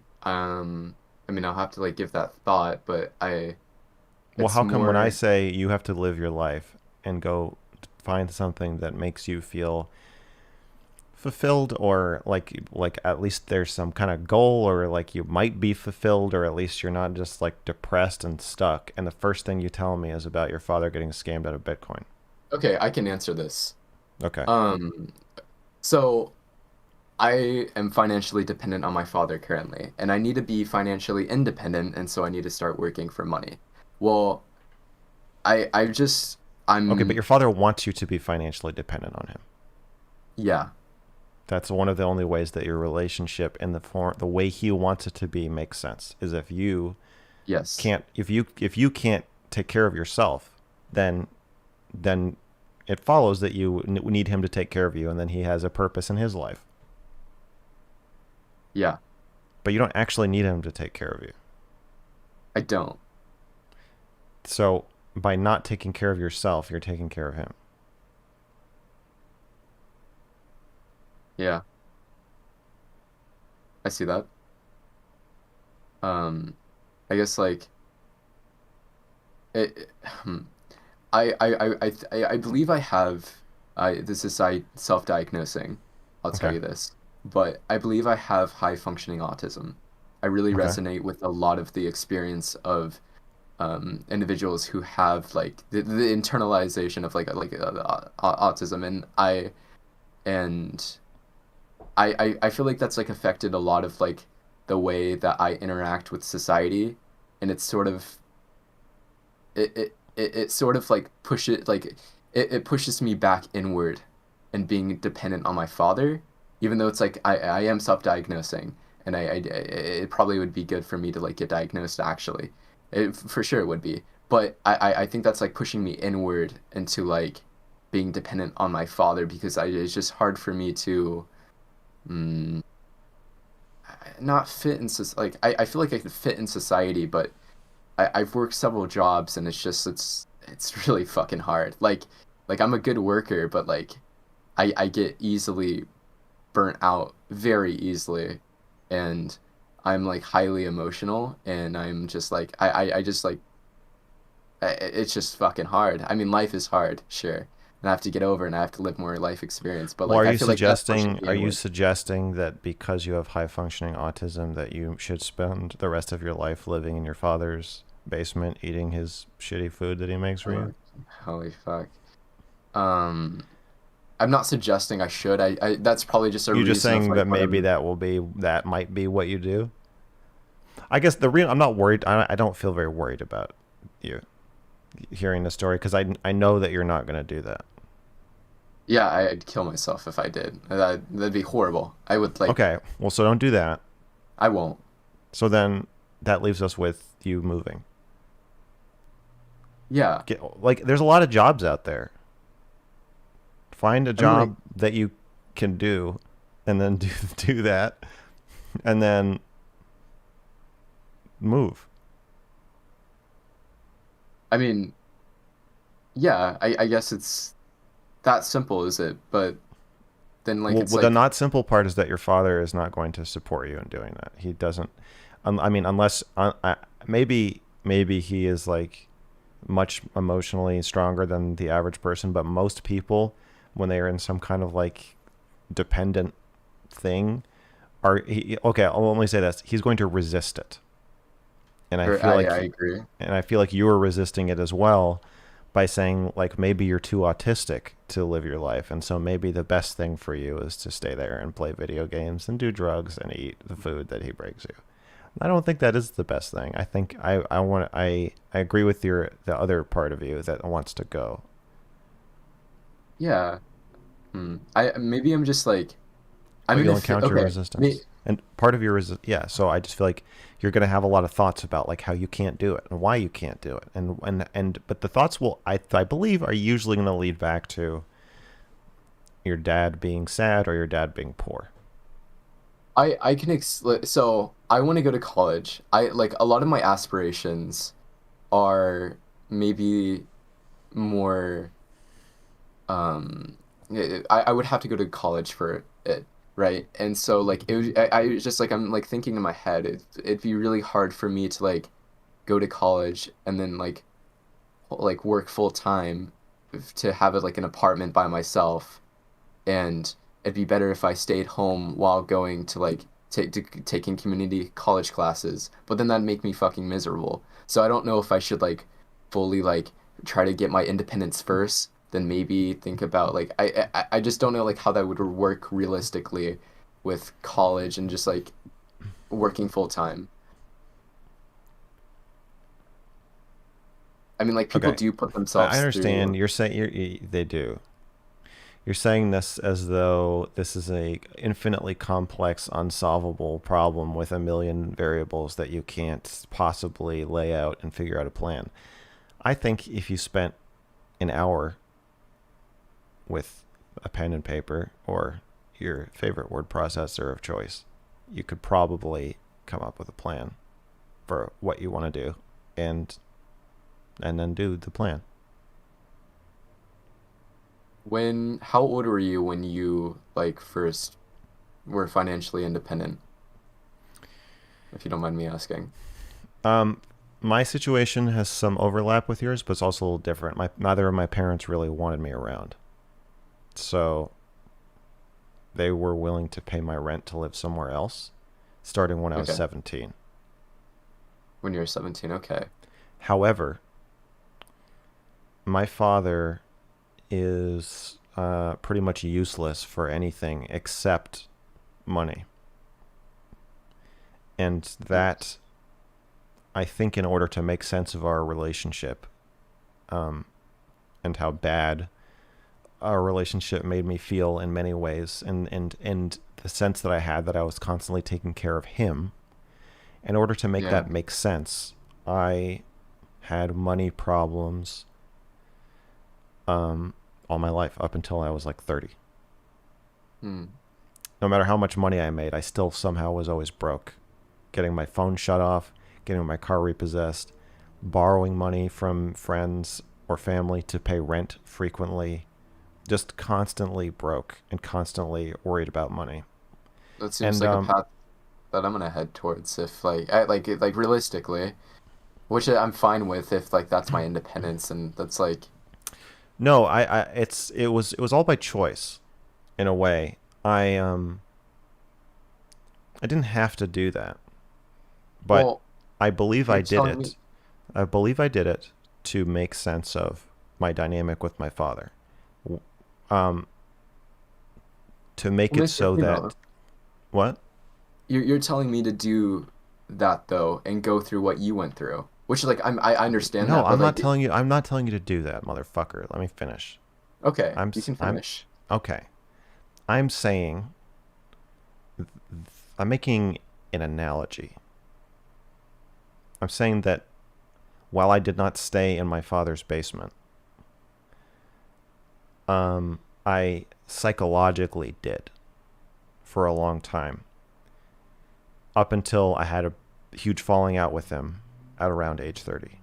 And then, as soon as I stood up to him, um, and I started approaching money much more pragmatically and applying my vast, immeasurable intelligence to the problem of how can I make more money than I spend? And then once I started actually trying to solve that problem, and then I did. I paid off my car. I paid off my credit cards. I was no longer in debt, and I wasn't broke and constantly worrying about money all the time. And I haven't been since for the last 6 years. But the reason I did that, the reason I kept myself broke, I believe, was to enable myself to stay in a relationship with my father that otherwise was pretty abusive. For you said the only thing he's worth is for his money. So you were like still relying on that? Were you self-reliant on No, I that wasn't still at the actually. time? Yeah. He Okay. wasn't. It's not that he was never actually giving me money. Probably the last time he actually gave me money, I was like 23 or something like that. I Okay. think So he why were helped. you staying there? I'm saying I was keeping myself broke to keep myself needy to make it so that he would be my backup plan. Oh, he was paying my Oh, health insurance. He was paying my health insurance until I was like 28, I think. okay. Huh. So he was giving me money. I take that back. Um, but How it wasn't about the money though. It was about defining myself as somebody who could not take care of himself. hmm. That So seems that it would make, because he couldn't take care of me in the ways I actually needed him to. He couldn't be like actually emotionally supportive of me or listen or be a father really, but he I get could. that. Okay. So what I I'm feel saying is I think you're going to encounter a lot of internal and external resistance to the idea of you becoming self-sufficient. So I'm not hmm. saying you should go be broke. I'm saying you should move out and not be broke.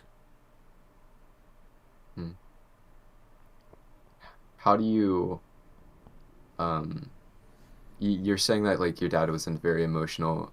Your dad wasn't emotional available for you.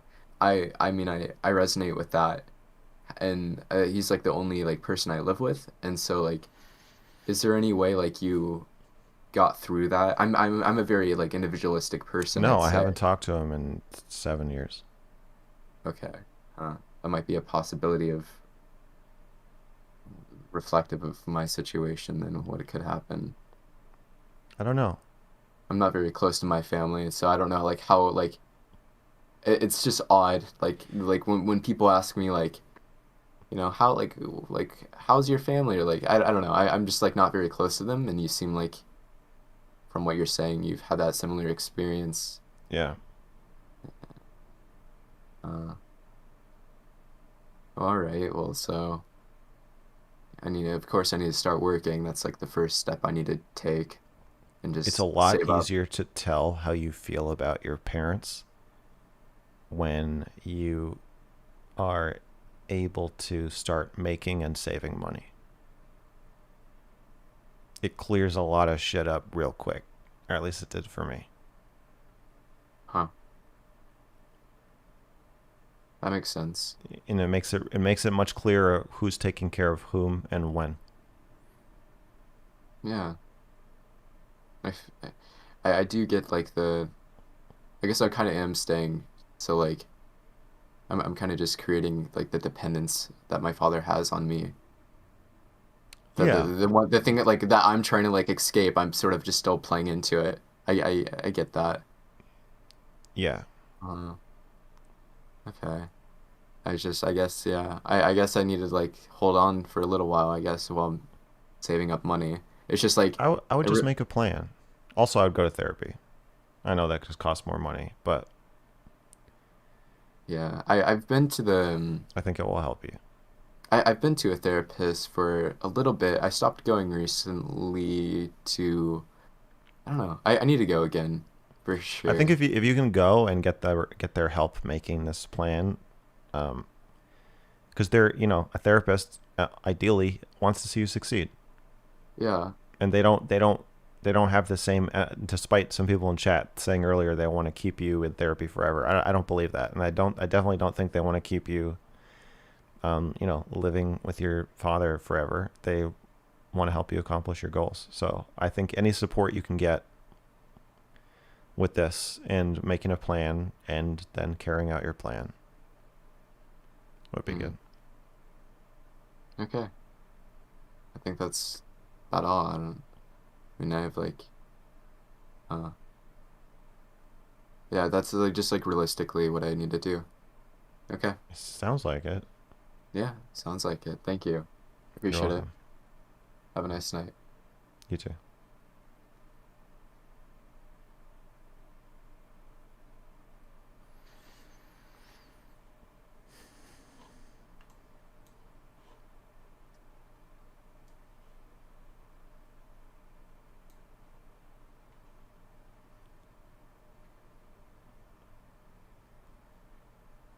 How do I call? Join the Discord and talk to baby in the requests channel. Oh, you guys got it.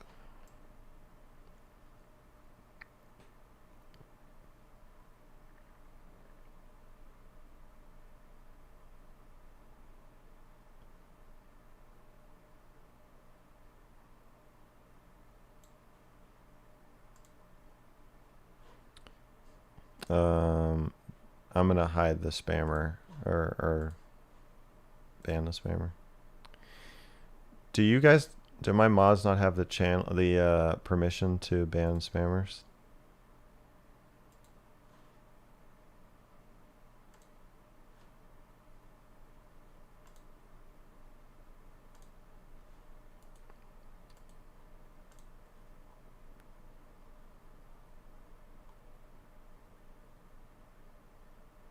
Okay, good. You got it. You got it.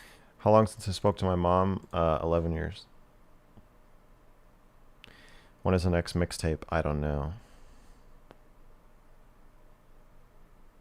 Man, I feel for the folks whose parents didn't do enough to prepare them for adulthood. I think nobody has perfect parents. I think it's more that how you handle that conflict when your kids tell you that you screwed up.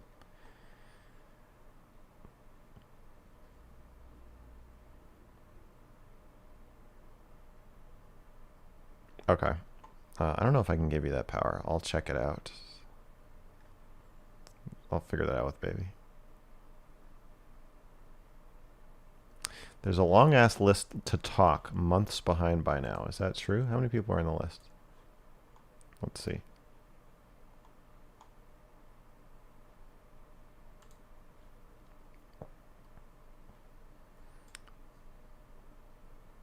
It's pretty long. It looks like 25 people. I'm getting through like 4 a week. That's not months. That's like 2 months. Yeah.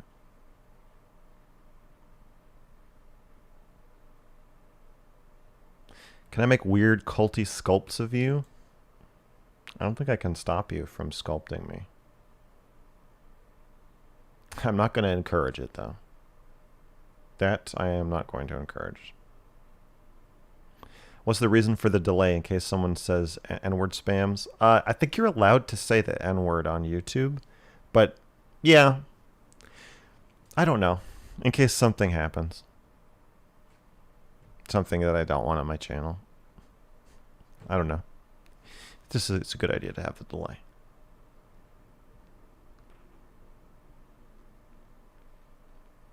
How do I think I'll screw up my kids?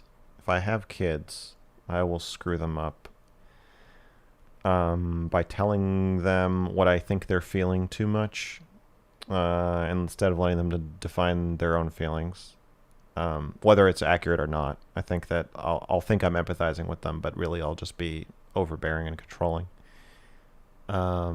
By trying to be more patient with them than I actually am, and then snapping and getting furious. I probably won't yell at them, but I think I will. I'll make them feel like they're a burden by suddenly losing my patience and that being really obvious. I think that if Shaylin and I have kids, I will be buddy with them in a way that turns them against her and makes them feel like I'm their best friend, because I'll have trouble dealing with them liking me less as they get older. So I'll want to keep their 8-year-old adoration of me even through when they're 18, and that will result in me turning them against Shaylin, and I'll be the fun one.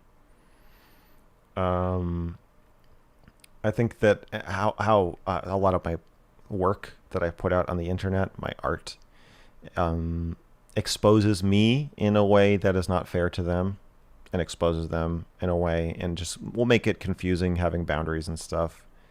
If there's like, porn of me, or so, just me acting insane in different videos, different situations. Those are things I've already screwed up. Can you do a cover of Lil Kennedy by Lil Peep? Would love to hear your horse lyrics. I don't do covers except of Criminal by Eminem. I guess that's not a cover though.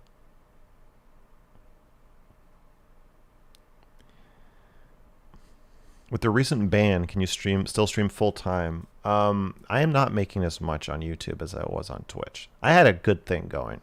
I really did. I lost a good chunk of my income there. But I think if I should have been dual streaming because I'm so stupid. But I'm building up my audience on YouTube.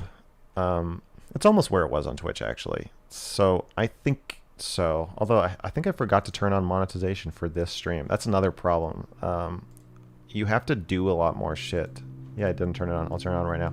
You have to do a lot more shit manually. Yeah, so like right now, I probably just lost like $100 because I didn't turn that on until just now. You have to do a lot more shit manually on YouTube to monetize, and it's sucks. I'm still streaming full time, but it's a little more precarious. Yeah.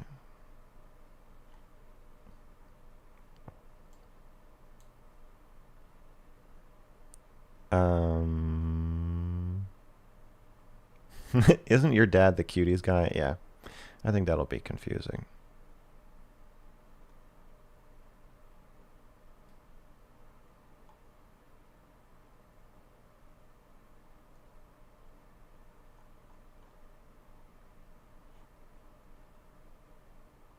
Make an alt account on Twitch. I don't think I can do that. Because to get the kind of viewership that I had, I'll get instantly reported. $100? I know. $100 down the drain. I did that with one of my most recent videos, interviews too. I just with Augie, my interview with Augie, I just didn't monetize it until like it had already gotten all of its views. I have to get, I gotta get smarter. I'm a little ADHD. My brain is a little disorganized around things like this. All right.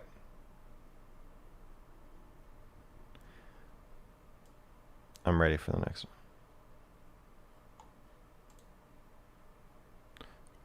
What do I think would happen if my child called me out in the midst of all those parenting mistakes? Hey, Max. Hopefully I'd listen to them. Hello. How's it going, man? It's going okay. How are you? I'm doing all right. I'm doing all right. Thank you for everything you do, man. I really appreciate you. You're welcome. Thank you. So I've kind of got two things. I would be open to advice, but I don't really know that I'm looking for advice. Okay. But I'm open to it. Okay. So, first thing, I'm 29 now. My younger brother lived with me when we've lived together a couple times, but when he graduated high school, so I would have been 20 and he would have been 18, I would say, maybe 19, 17, something like that. And he lived with me and a couple friends. And there was a girl. Yeah, you can tell where this is going. Oh, yeah. Yeah, so he was like obsessed with her, and she wouldn't give him the time of day, and she kept him on the hook, and it was a whole big thing. And eventually, she started to pressure me, like very aggressively. Like I'd go to the bathroom, and we'd be sitting in the living room together with 4 or 5 people. I'd go to the bathroom, she'd walk into the hallway, and then when I walk out of the bathroom, she shoves me up against the wall. She's grabbing me, she's touching me. I mean, she's doing everything but kissing me, right? Like she'd let her lips touch mine. It's just like super aggressive, you know? And so that goes on for weeks. And then eventually my brother was at work one day, and she showed up at the house unannounced. Me and a couple buddies were chilling, and she brought tequila, so we got drunk.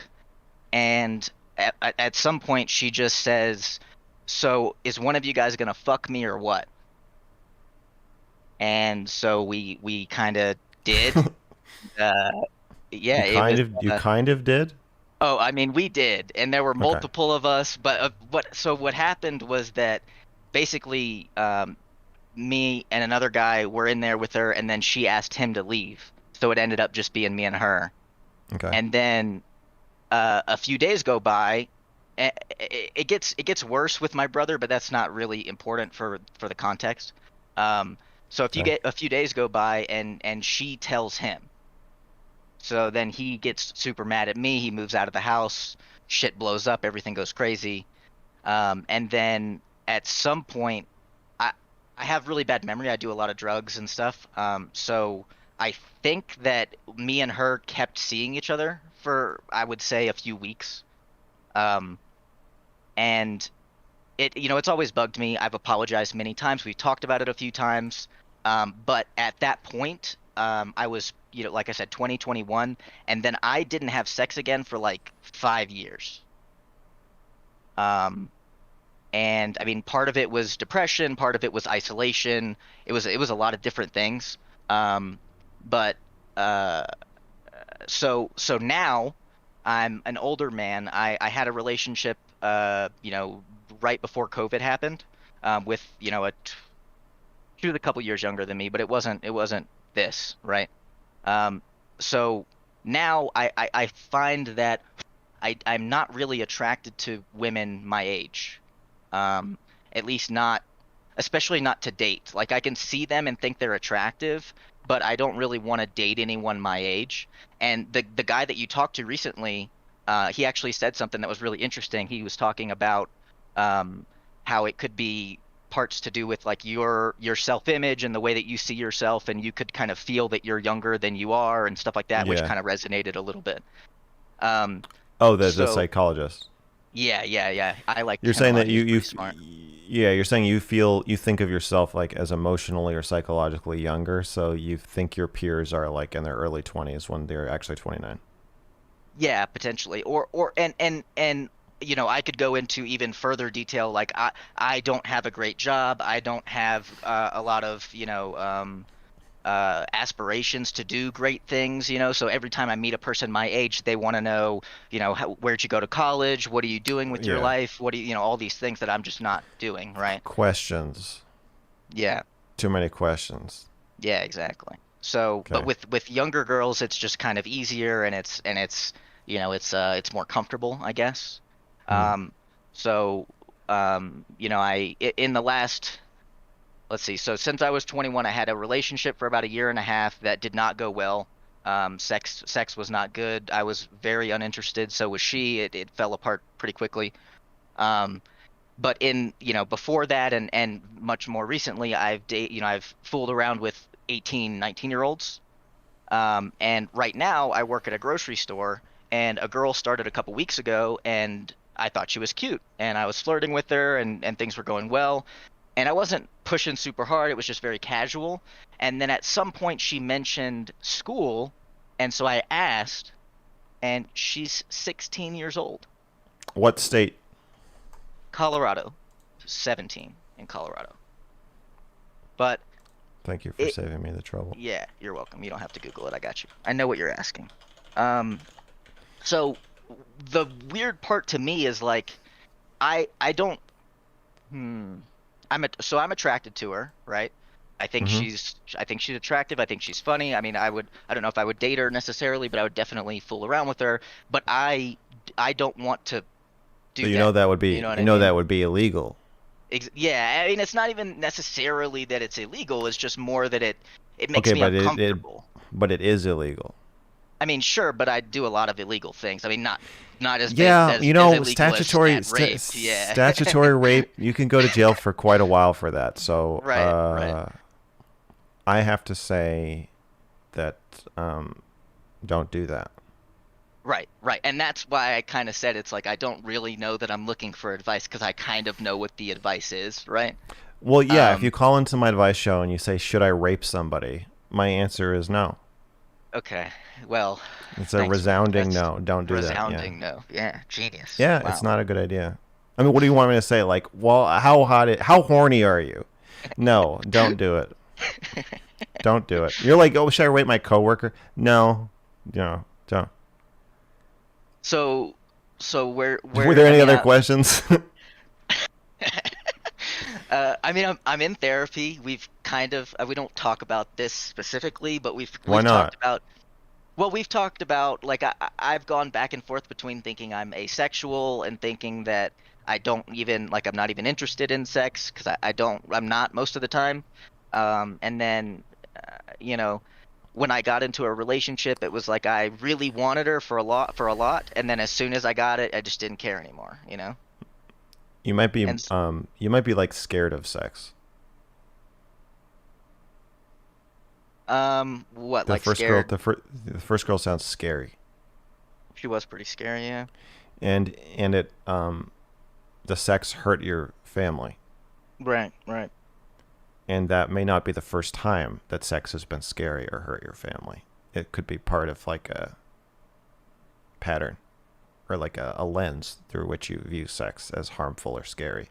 In fact, I would even say that it fits with you thinking that maybe you should commit statutory rape because you might see sex as just inherently scary and destructive, and that was another one of his explanations of in his article, Dr. Lay, of why people sometimes are attracted to younger people, or in the article is about children, but in general that maybe they're scared of adults. So and then if you pair that up with the questions of like, where did you go to school? What are you doing with your life? That's scary too. Yeah, yeah. So I don't believe that you're asexual. I think you just really want safe sex that you can control. Okay. See, how do I get therapists to like do all this, you know? Talk about Like when I, sex with you? yeah, like when I go to therapy, I can bring stuff up, but within 2 sessions, 3 sessions, it just devolves into like, okay, what happened this week? How are you feeling today? Like, are you depressed? Do you feel suicide? Like, it just goes into the same fucking shit all the time. Do you complain about that? I mean, sometimes, and I guess not actively enough, maybe. I've changed therapists because of it. Um, so You're maybe, saying that you're saying if you tell a therapist everything you just told me in the way you just told it to me, a story starting with a girl who your brother has a crush on, pinning you to a wall multiple times, and then pressuring you into having sex with her. Eventually, you want to, you give in. Your brother, everything you just told me, including the 16-year-old. You're saying your therapist is just like, by the next week, it's like, so what happened this week? Have you told all of this to somebody? um, probably not in this in this context, you know, like probably Yeah, I in mean, you're like, I'm snippets, thinking right? of going to jail. What do you think I should do? I feel like there's a lot there to talk about with your therapist. Yeah, yeah.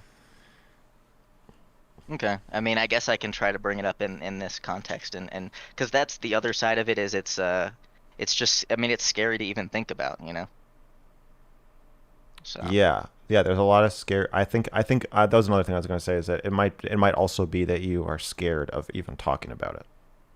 yeah, It's very low stakes talking about it with me because one, you already know that I'm not going to freak out if you say this stuff, and two, it's anonymous. We're not going to be talking week after week. You're not sitting in front of me vulnerable. right, right. So I You'd think like that that though, wouldn't you? I think that you need to have the scary conversations with your Okay. therapist to start making progress on this. Yeah. Also, let's also acknowledge that you have a level of self-reflectiveness and emotional and psychological intelligence that would be very atypical for certainly a 16-year-old, but even someone in their early 20s. So Yeah. I don't think you actually are psychologically in your early 20s, even if you want to be. I don't think there's any amount of drugs you can do to dumb down your self-awareness. I think that ultimately, I think you'd be happier with an older partner. Well, that makes sense. I appreciate it. It sounds like you've never taken Xanax if you don't think that drugs can make me less smart than a 16-year-old. But, um,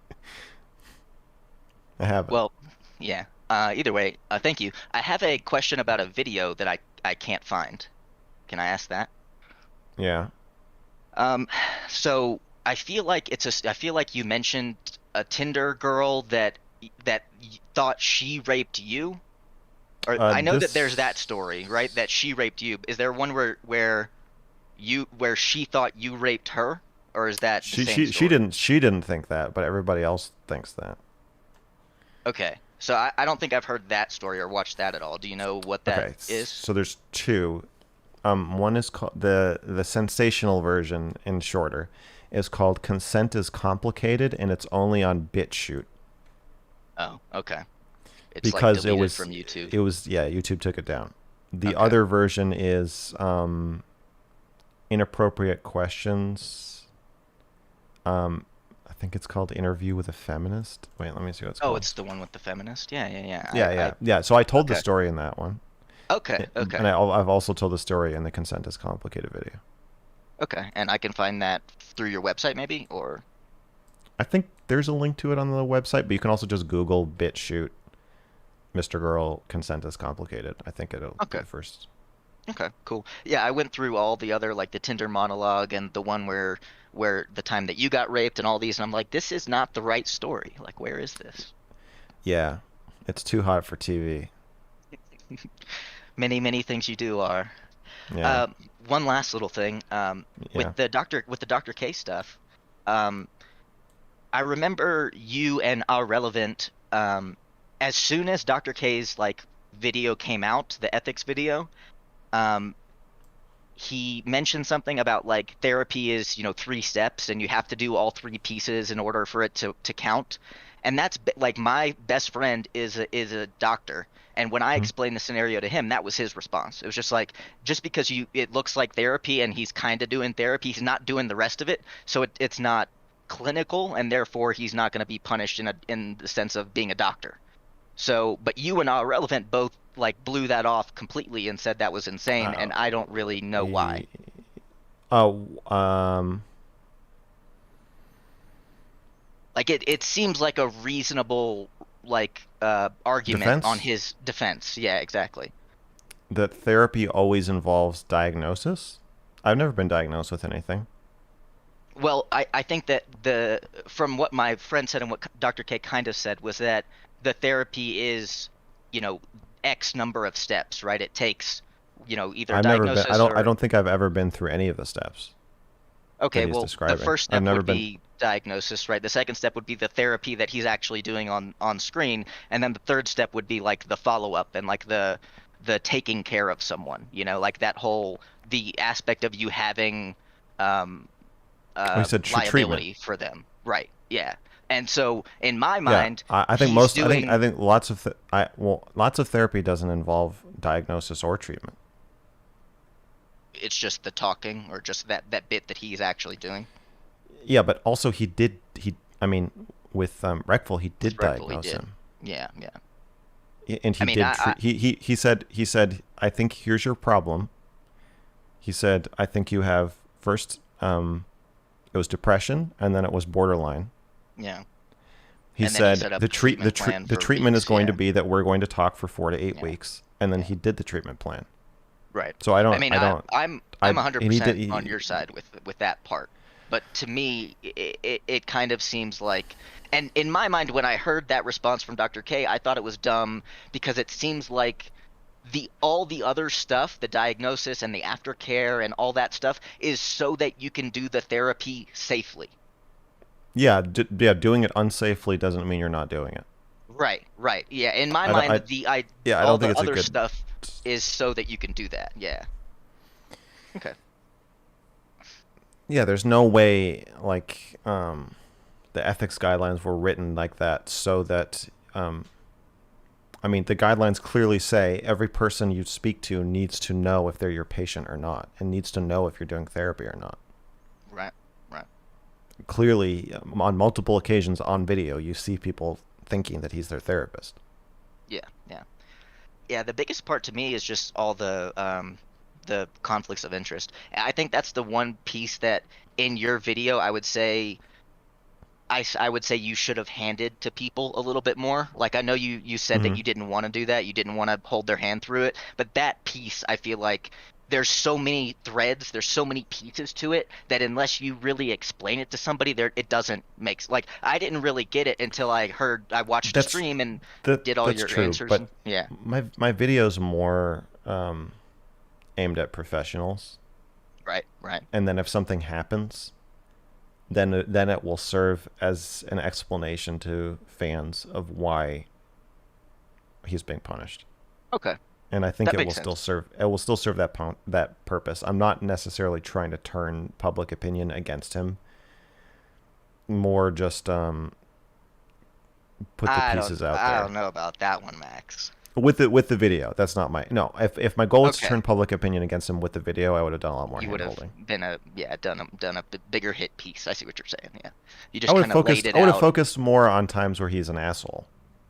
Because there's a lot of Oh. he's done and said a lot of weird, gross things that I didn't include because they're just not relevant to the case I'm making. Right, right. So if you wanted to make the case that, okay, I see what you're saying. If you wanted to make him look bad, you could have, and you didn't really. You I just would have showed, tried. showed I what don't know if I happened. could have, but I would have tried. This would not be the approach I was taking. It's not. I'm Okay. not trying to do Yeah. like a character assassination. I'm trying to Right. do a limited in scope presentation of evidence of rule breaking. All right. Cool. Well, I'm one of the Destiny guys that ended up here, and I've got to say, I never really watch streams. I don't have the attention span for it. But I think it's because you're fully in, paying attention to it that I can actually watch your content. So it means a lot to me. Thank you. Well, I'm glad to hear that. Thank you. I appreciate that. All right, man. I think that's all for me. I'll talk to my therapist, and hopefully I'll have another story time soon. Okay, sounds good. All right, Max. Take it easy, bud. You too.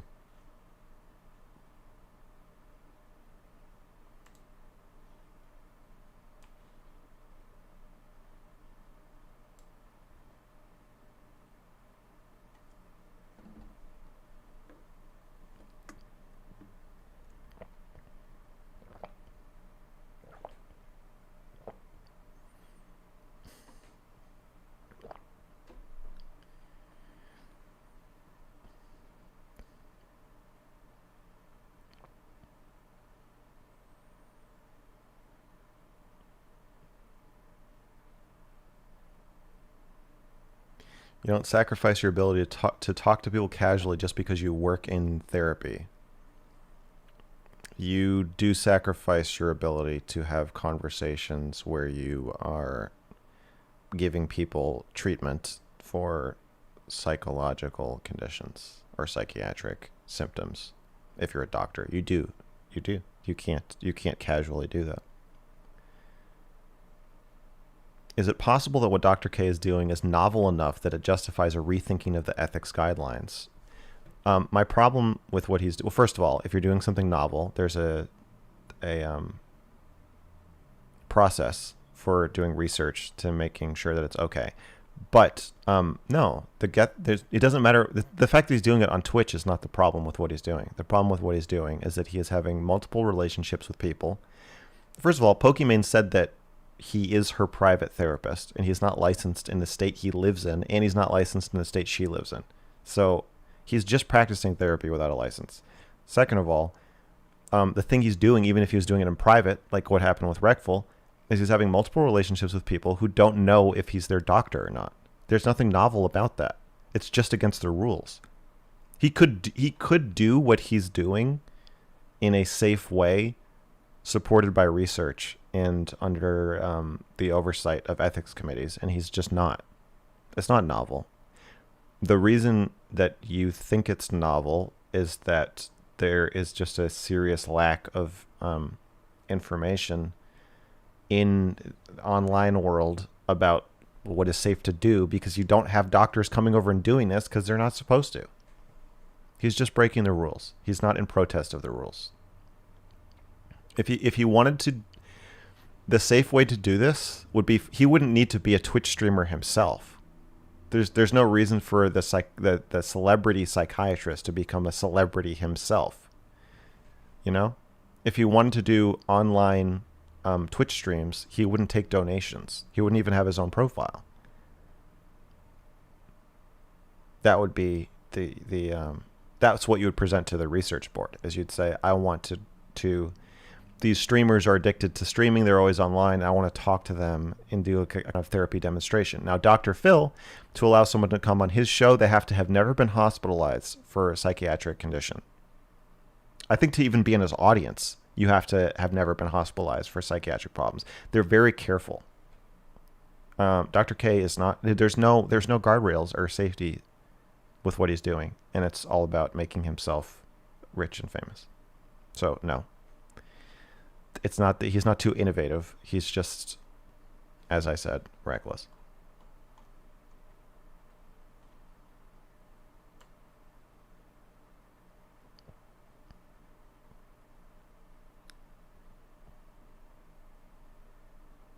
Dr. K was treated like a hero at the Streamer Awards last night. You really want me to watch that, huh? You want to set me off, don't you?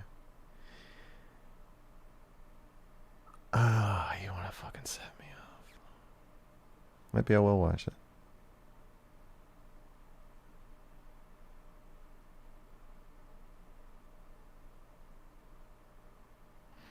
Mr. Girl, I've heard you have some sort of education in psychology. Is that true?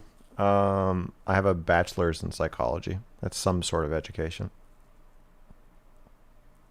Are you sure that he hasn't submitted something to a research board? Yes, I'm 100% sure, because in his defense of it, he would have mentioned that. Also, the research board would have said no. You think he also the mistakes he's making are spur of the moment mistakes. You think he asked a research board, "Hey, should I tell a suicidal person that they have borderline and that I'm going to love them for 2 years and then the next week tell them that I changed my mind?" Do you think that's a research approved technique? Even if they said yes to the idea of therapy on Twitch, that's not the rule that he's breaking. I understand that he wants to frame it this way, that his response to my video is that what he's doing is innovative. I didn't talk about that in my video because it's not relevant. Even if he did all of these things in private, he should still lose his license. So it has nothing to do with what I'm talking about. The rules he's breaking are blurry relationships, conflicts of interest,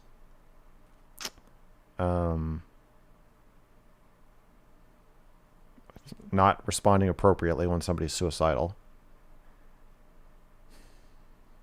Watch the fucking video. You know what they are.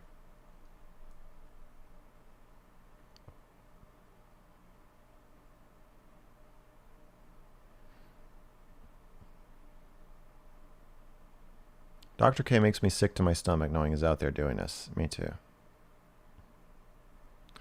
A previous therapist of mine told me she was very careful about ever diagnosing BPD. Yeah, there's an article. I saw an article, or somebody sent me an article about how it might be damaging to ever diagnose anybody with it. Have you considered that Dr. K might be doing more good than harm, though? I never thought about that. Thank you for bringing that up. The reason I watch Mr. Girl is Dr. K stuff. Jesus Christ.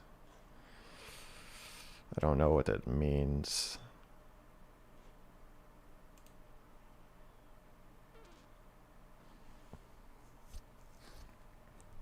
How can he innovate if he has to follow rules, move fast and break things out of the box? Oh, who said that? Mark Zuckerberg? Move fast and break people. He hasn't submitted his Twitch streams to an IRB. No way in hell. The only thing he submitted are the coaching sessions. Right. And he knows that. He's just lying to you. He's pretending he's responding to ethical concerns about his Twitch streams, but instead he's only talking about coaching. He's just a liar. His response is just gaslighting, and it's not engaging with any of the criticisms I or anyone has made about him. He's just lying.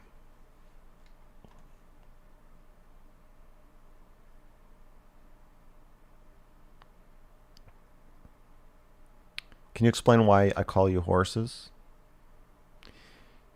Because one of the theme songs used on my channel historically is the song Goodbye Horses from the movie Silence of the Lambs. And I love that movie. It's part of my identity. And now it's part of yours.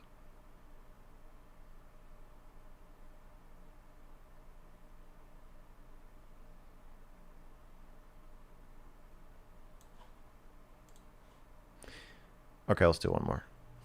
One more, baby.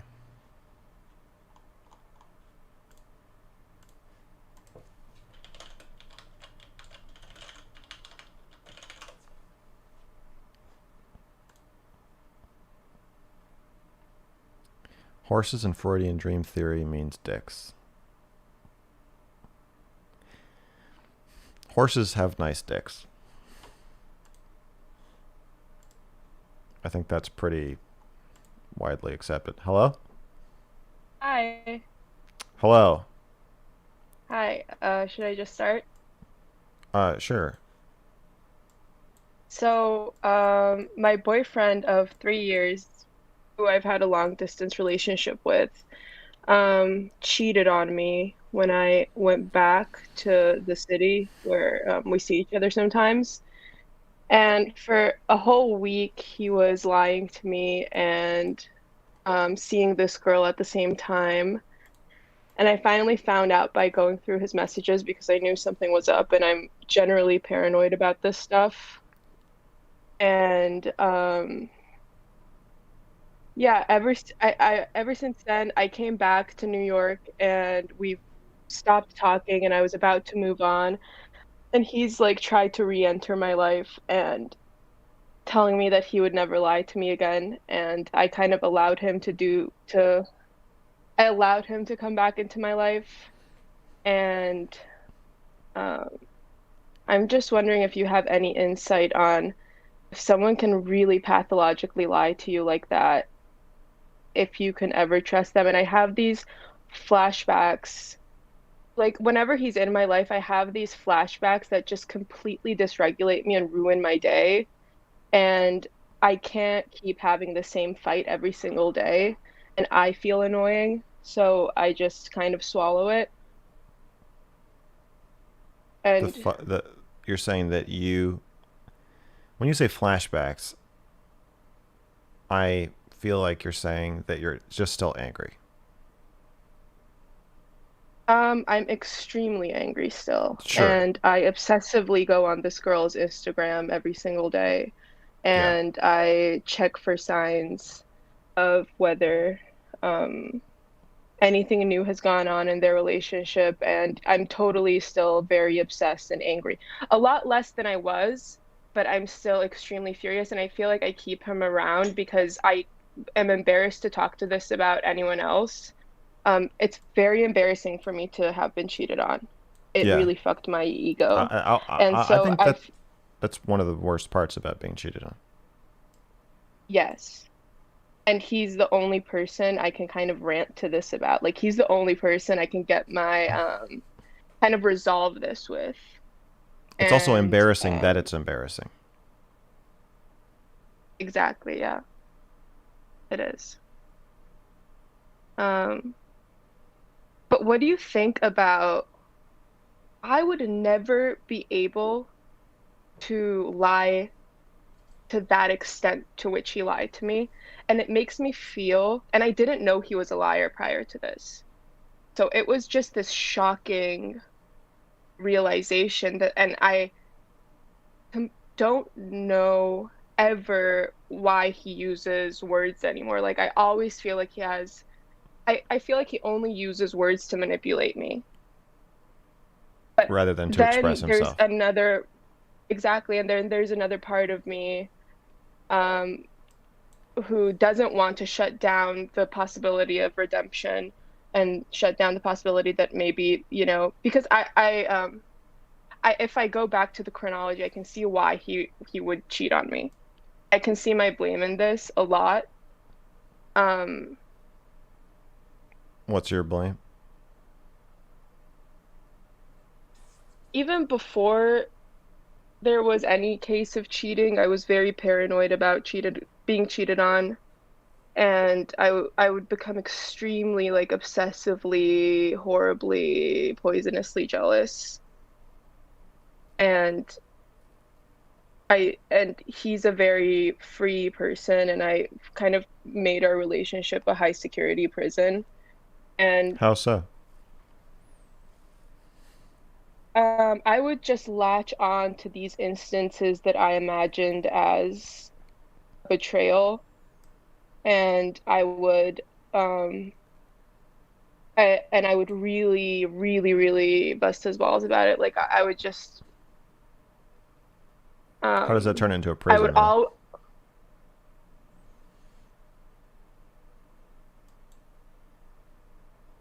like at the end before we broke up, when we were long distance, like when or even when we were in the same city, when he would go to a bar or he would go somewhere where I was even about to arrive a little bit later, I would get so paranoid that something was going on, and I would like obsessively text. I would involve him in my paranoia all the time, which was very claustrophobic for him, I would imagine.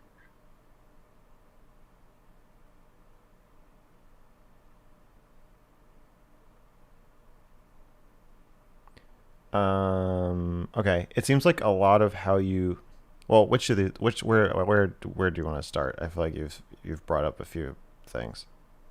Wherever you feel is whatever caught your interest more. Okay. Okay. A few things have caught my interest. One is you saying that you being paranoid made him cheat on you. But there's two parts to cheating. One is that he didn't want a monogamous relationship with you, and two is that he lied to you about it. Right. And you're blending them Um, together. You're kind of like conflating the two. So you could say you drove him to wanting to have an open relationship, but I I don't. drove him to want to escape. That's for sure. We usually, when you escape somebody, you break up with them. That's the normal way to escape a relationship. That's what you're supposed to do. We broke up, but once I got to his city, he insisted that I saw him, Hmm. and he completely made me think that he wasn't seeing anyone. And and there was like a night, for instance, where Wait. um, When you say he made you think that, are you saying he told you that he wasn't seeing anyone? yes, he told me that he was not seeing anyone, and I was asking about this specific girl too, and he was saying no. But are you saying And that like, you were not in a monogamous relationship at that time? no. So I guess it wasn't cheating as much as it was lying. Okay, so he wasn't cheating on you. He was just lying But to you. but I was sleeping over at his house every single day. Like we were having sex, and one night I got really drunk. He took me to his place. Wait. I just want to, Okay, sorry. for definition's sake, cheating is when you are in a monogamous relationship, you have sex with somebody else, and then lie about it. We were not in a monogamous relationship, but it was pretty clear that we were only seeing each other. And whenever I Well, had the just opportunity, for sorry, go definition's ahead. sake, for definition's Yes, sake, we weren't you together. were not He wasn't actually cheating, he was together. He lying. didn't cheat on you. No, he lied to me. Okay. But now he wants to be together. And so that what happened um still is within this like continuous thing. Like And you're we never saying, really stopped our relationship completely at any point. right, but you weren't together. So you're saying that No, we weren't together. you think that you are so insufferably paranoid that it would take a reasonably honest person and turn them into a lying sociopath just so they don't have to deal with you. No, he's a little bit sociopathic for sure. Okay. But that's the part Um, you're saying, is your fault.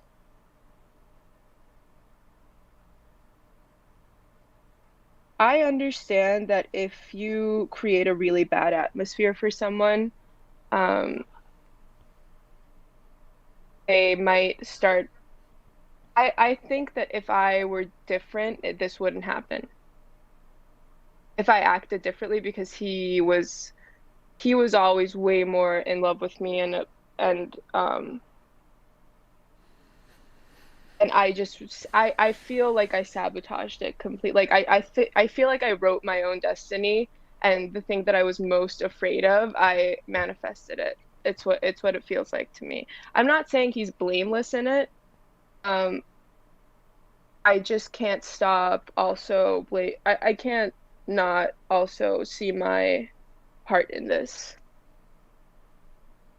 Also, if you're hoping to stay with him, you kind of need to blame yourself to some extent. I don't want to stay with him. I'm just so attached to this thing that happened that he has like the fact that he now wants to be with me. I feel like it's giving me this illusion that it's healing the fact that he rejected me so badly. And then he's always creating this mystery that I don't know if he's I'm also like trying to figure him out now because I thought I knew him for 3 years and now I know that he's capable of just insanely lying to me. I think And that he knew that this was my biggest anxiety, but also the I appreciate the exposure to it because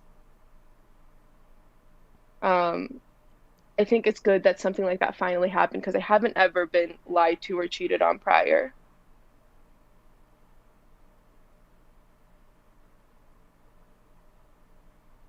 But I think I might have lost what I was asking you here. I think that you are yeah, paranoid, Yeah, which means that you are not good at evaluating when someone is a liar. right. You're framing this that you were overly untrusting. You could also frame it as you being overly trusting and blind to signs that somebody actually would lie to you. Yeah. I think my paranoia initially comes from um finding out that my dad cheated on my mom Okay, at so a I didn't time want to. I where, didn't want to say this, but I was gonna say that you have been cheated on yeah, by your father. yeah, That's cheating on you, yeah. and so in order to forgive that, you have to just become like confused, and think maybe anybody would do that.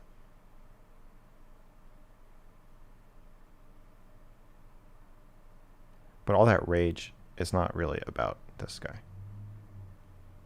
and Right. you can't fix your relationship with your father by doing whatever you're thinking of doing with this guy.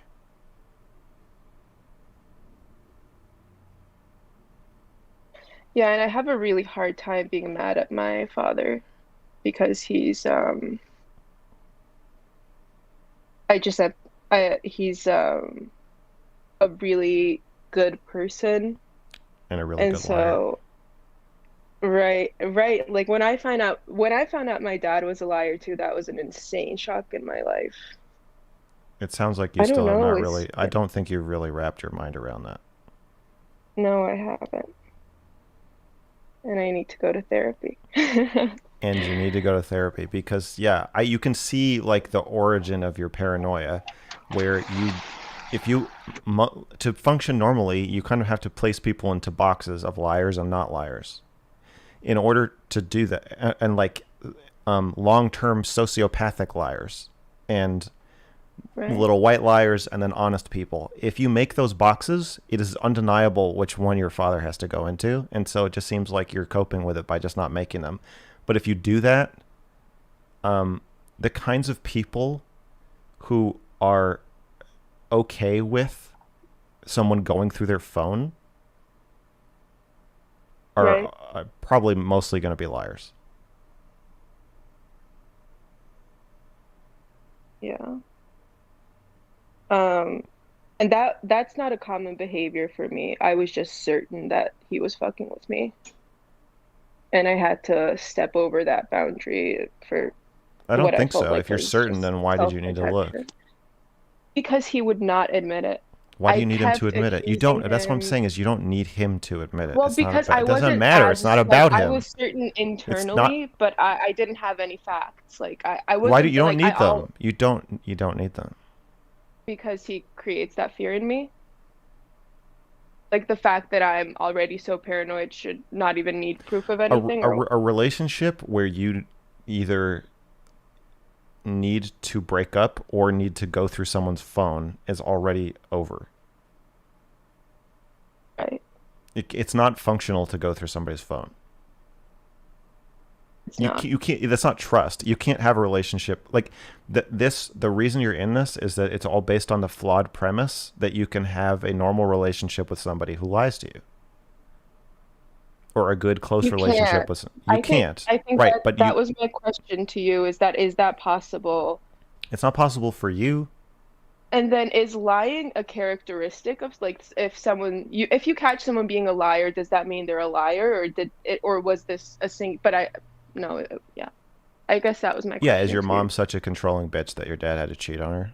You probably have feelings. You probably have feelings about that too. Sure. Yeah, well, actually, my mom was fucking like not paranoid at all, and she was kind of asleep through all of it. Like, I think I found out before she did, and then yeah, I'm not behaving at all like my mom. My mom wasn't controlling it. My mom was way too trusting. Naivete and paranoia are Yeah. Yeah, I kind of think she was are dissociated more than naive. I think she wasn't confronting the fact that her husband was so secretive.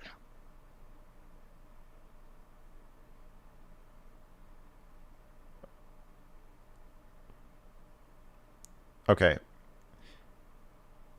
I think you're gonna have bad feelings about both of them about this. I have a really hard time having bad feelings towards my parents. Yeah. Well, you can And see I'm, that you can see the havoc that is going to wreak on your life if you you're don't saying I figure. have to get angry at them? I'm saying you were already angry at them.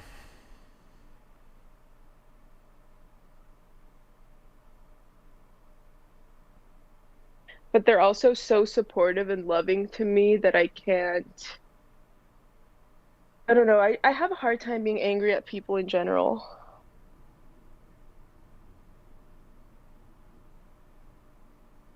Like that feeling is I have this like repulsion towards anger. Yeah, that's one of the reasons people lie. One of the big reasons people lie. Is what, They don't want to deal with your anger. right? Yeah, that was the case with this one too. What do you think, and this is my last question. What do you think my, is the most important thing for a relationship? Like, what should a relationship be organized around?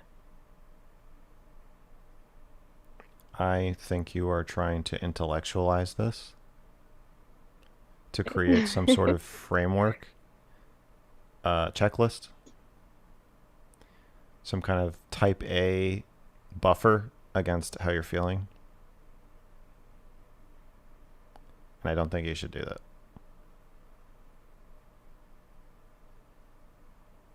All you can do with a answer to that question is gaslight yourself More.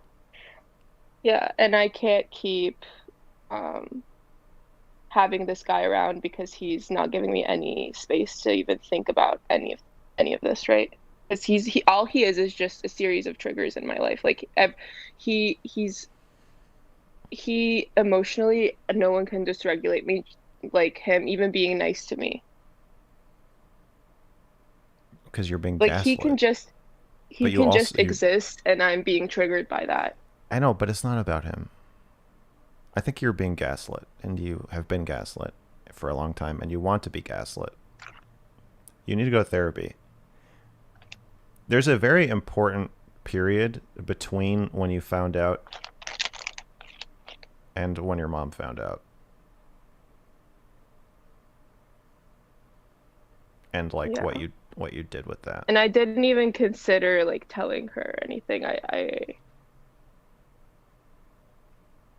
Yeah. Well, it splits you in half because you either have to hurt people, and it's not your job to tell her. It's also not your job to not tell her. You're stuck doing two things at the same time that aren't your job. Yeah, and everyone in my family is so sensitive, and so I I'm just really trying to not hurt anyone's feelings.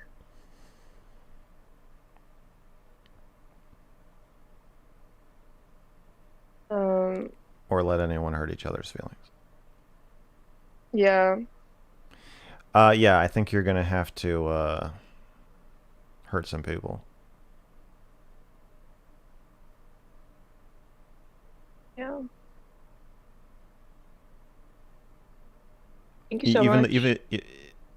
Even the way you describe dealing with like feeling paranoid or scared is like you try to um it's like you're gonna ruin your boyfriend's mood or life or whatever with how you feel. It just sounds like you're trying so hard not to feel it or express your feelings. Um, it may sound like that, but I do end up doing it like several times a day. Yeah, but if So you do it in that's a way where you're compulsively trying not to do it, but then lapsing rather than being yeah, like, yeah, "Oh, and then saying sorry and yeah," and defining it as a breach that you expressed your feelings. I don't think that's a good idea. yeah, but I do feel like relationships come with a certain responsibility to be pleasant. Like you can't just always you're not owed to always just dump your shit on the other person, The person can especially if say you've done no it about the if there's topic a some. thousand times. Sure, but if they don't want to talk about it, they can just say they don't want to talk about it. I've never ever been with an emotionally illiterate man in my life who can say they don't want to talk about something. Yeah, you're instead attracting men who will just lie when they don't want to deal with something. Yeah. And I've always had a parasocial relationship with you're my most recent parasocial relationship, but Oh like I've God. always had Oh I've Jesus fucking always had Christ. parasocial relationships with like Christopher Hitchens, and I had a Jordan Peterson period. And thank God I'm out of that. Oh God. Um, yeah, but I am like looking for these like quote unquote like honest, insightful men. But never ever in my own life have I had someone like that. Well, the other thing we all have in common is that we're ignoring you. Yes, that's so funny. Yeah. Wow, yeah. Therapy. Therapy. Yeah. I think it's gonna get messy. I think you need somebody to see this through. Yeah, I went to a therapist. He was doing the whole blank slate thing, which I kind of escaped from him. I felt like he was falling asleep on me and I was getting angry, and I still don't know if that was true or if I was projecting on him. There's only one way to find out, which would be to talk about it with him. Yeah, that was months ago, but I might go back to him for sure. I think that's a good For idea. someone else. Yeah. I would go back to him. Because he was a little like There's no, autistic, like, you're gonna, like he.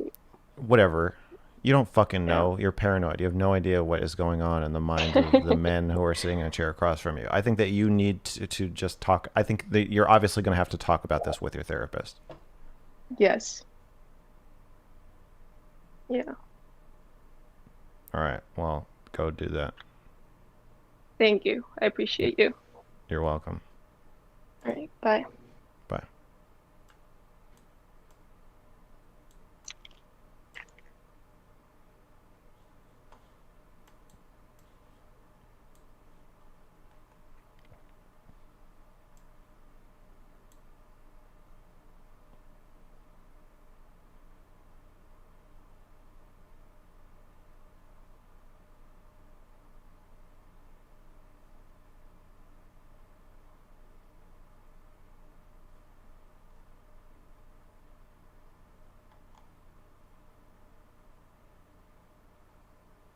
Jordan Peterson. One day, I'll talk to Jordan Peterson.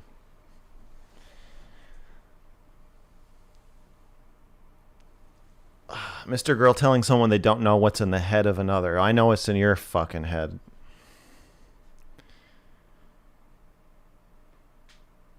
How do you have a genuine conversation with someone who lies so much they're found out easily by talking with others who they talk to? How do you have a genuine conversation? I think you need to say, hey, I talked to so-and-so and they said that you're a fucking liar. What do you think about that?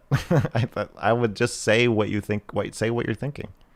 If you're genuine, it might force them to be genuine, and then maybe they'll stop lying. I don't know.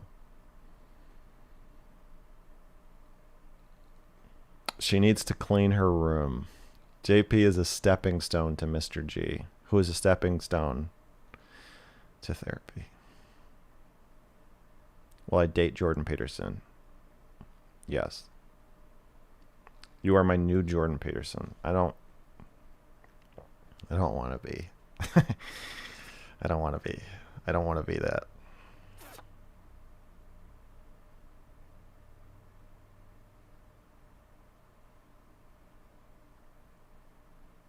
It's not gossip. It's not gossip to say I found out that you're a liar. Because once you find out someone's a liar, when you talk to them, if you don't say that, then in a way you're also lying.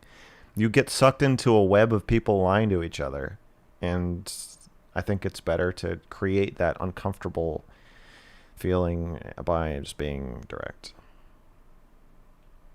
Are you freaked out about the parasocial fans? Maybe stop being hypnotically charismatic like Hitler. Was the blonde one really your favorite cutie? Yes. Everybody gets offended by that. Everybody's got their favorite cutie, and they're so sure that everybody else should have the same one. Am I freaked out by parasocial fans? Yeah. It's disconcerting.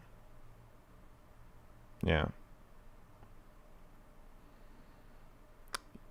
You've said that cheating is when I have sex outside of monogamy and lie about it. So don't lie, it's not cheating. I don't really understand. Oh no, yeah. If they, no, I'm not. I'm sorry. I was trying to just come up with a working definition for that conversation. I just meant the normal process of somebody cheating continue. I guess you could like I could go have sex with somebody and then immediately come back and tell Shaylin, or I could just call her during it and be like, hey, I'm cheating on you, I'm having sex. I just feel like that's not usually how it happens. Usually there's some effort to conceal the sex outside of the relationship. But I guess you could just openly cheat. That's true. Do you still accept emails? Yes. mrgirlpolitics@gmail.com. Mr. Girl, how does being Jewish influence your love of Jordan Peterson and cleaning your room? I don't know. I haven't thought about that. I also don't really think of myself as Jewish, except racially. Partly. I might only be 3/8 Jewish, if you can believe that. I know you don't really want to narrate Max, but it'd really help me fight against these Dr. K simps if I could point them to a video that gives your concise accusations directly or a narrated version. You don't have to fight against Dr. K simps. If they like Dr. K, then that's okay. Just say what you think, and they can say what they think, and then you can have a conversation. They don't have to end the conversation thinking the same thing as you. Or me. You know? If they watched my Dr. K video and they still love him, then that's okay. I'm not trying to get every single person on Earth to stop liking Dr. K. I just want his license taken away. I would like Twitch to cut ties with him, too. I mean, they're going to... They banned me. You're going to ban me? I can introduce you to Jordan Peterson. I'm Canadian. We all know each other. That's good. Sounds good. When you wake up in a web of lies you didn't start, you realize you misplayed your earlier cards. Don't do it. Yeah, exactly. It's very easy to passively lie. Lying by omission gets you far deeper into a web.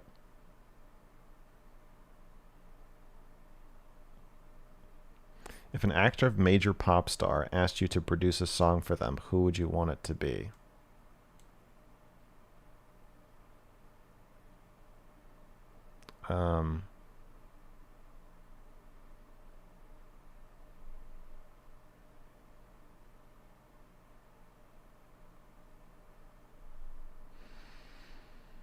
Lady Gaga.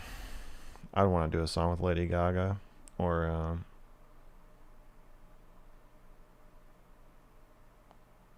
maybe Nicki Minaj. Just produce? I don't know.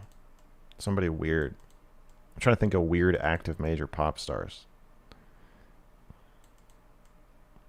Billie Eilish.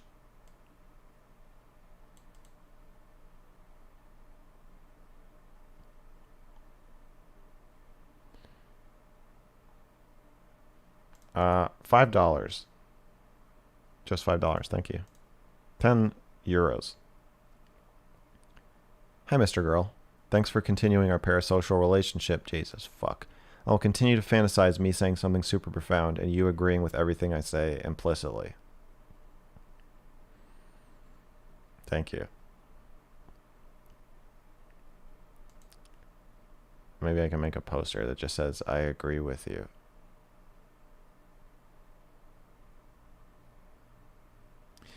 Blake Bigfoot, I've watched all your videos on him, Dr. K, and maybe a small handful of all of his videos, but you're off the mark on this one. Well, you're off the fucking mark. I don't know why I got banned from Twitch.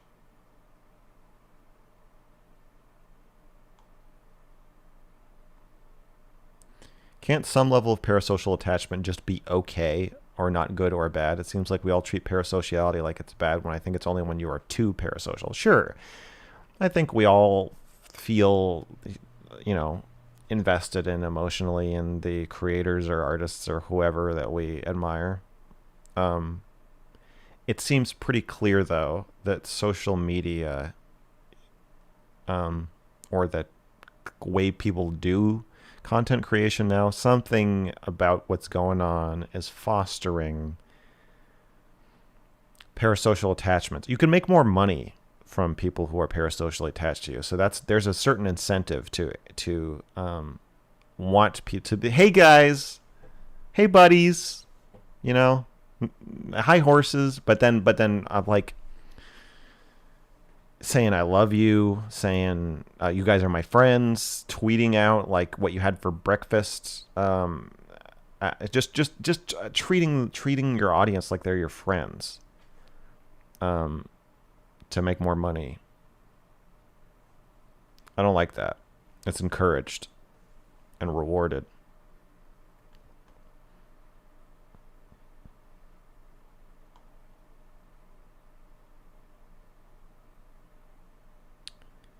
I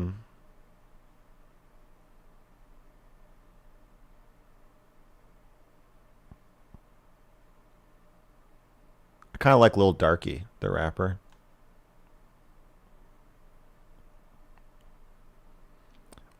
Totally different styles though, but he would be fun to work with.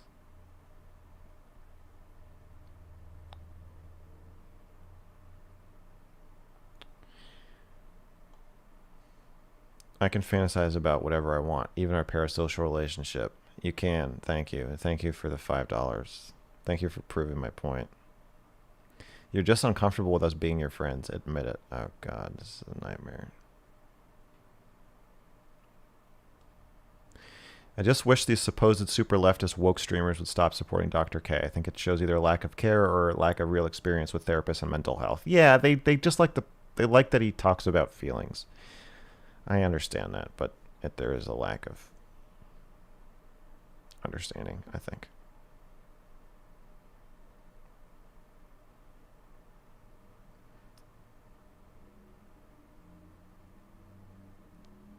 Lil Darky is super hit or miss for me. Yeah, me too. But some of his songs are pretty good. I've never listened to Pink Guy.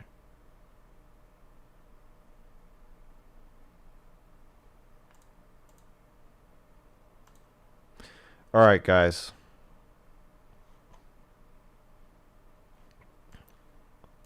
I'm going to go.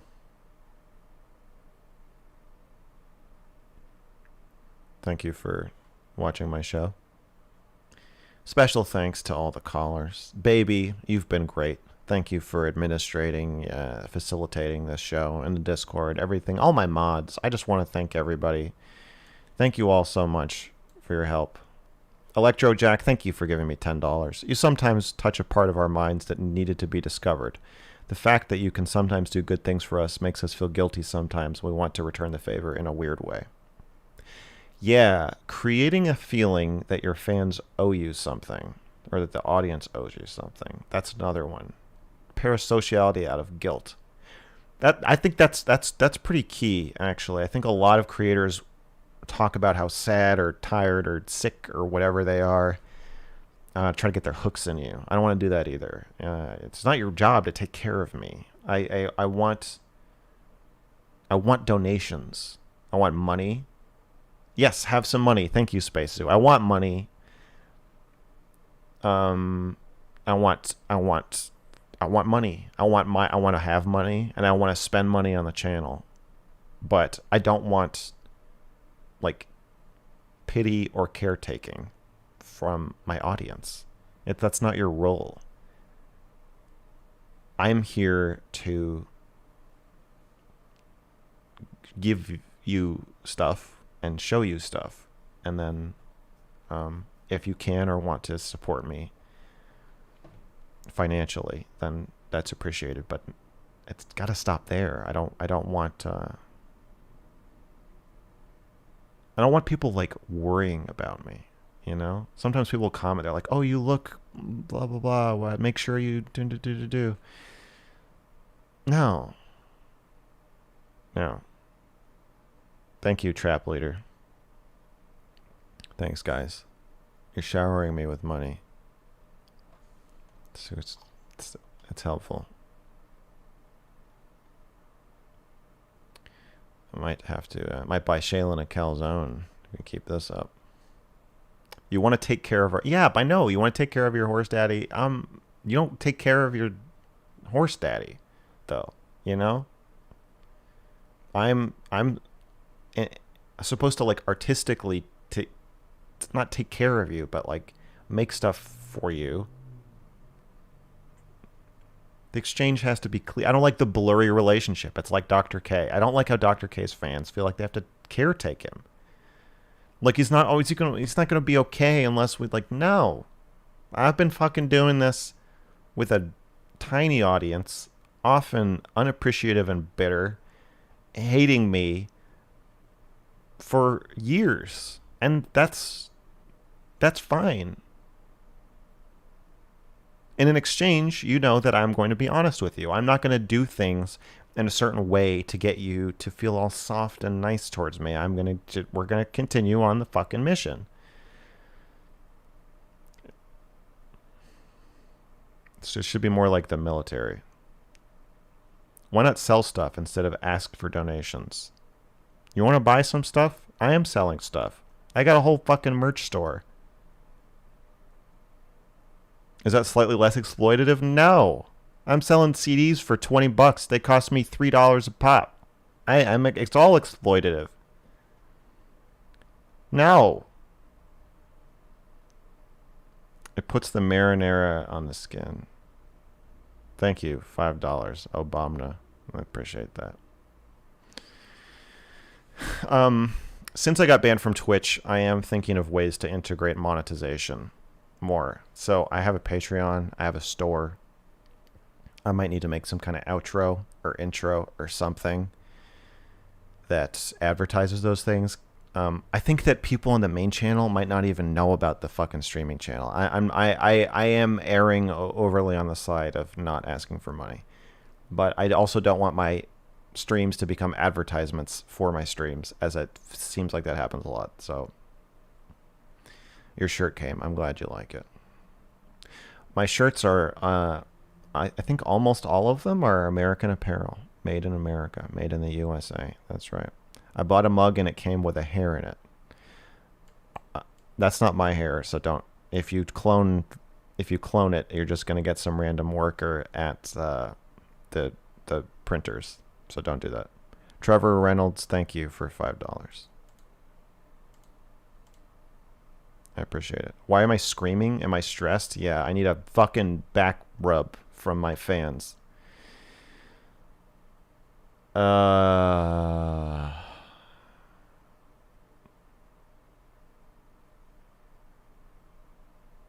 Do an OnlyFans. I think the sex doll review is going to have a PG-13 version, an R-rated version, and an NC-17 version. And I gotta find a way. I gotta find out the best way to distribute this thing.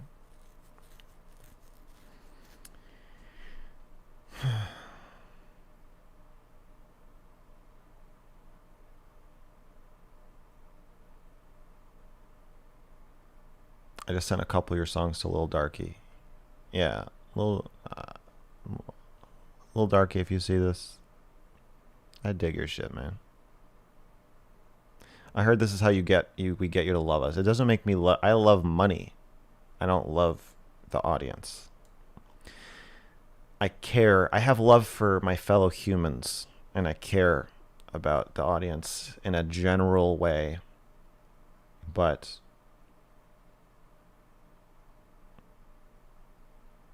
it's a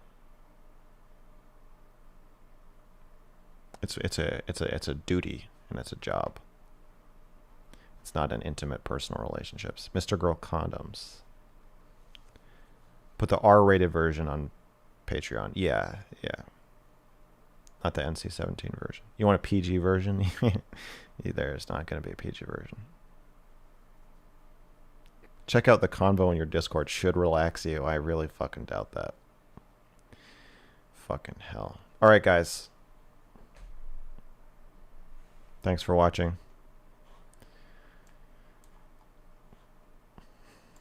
Thank you for the $5, Electrojack. Hi, my name is Money. I get what you're doing. Thank you.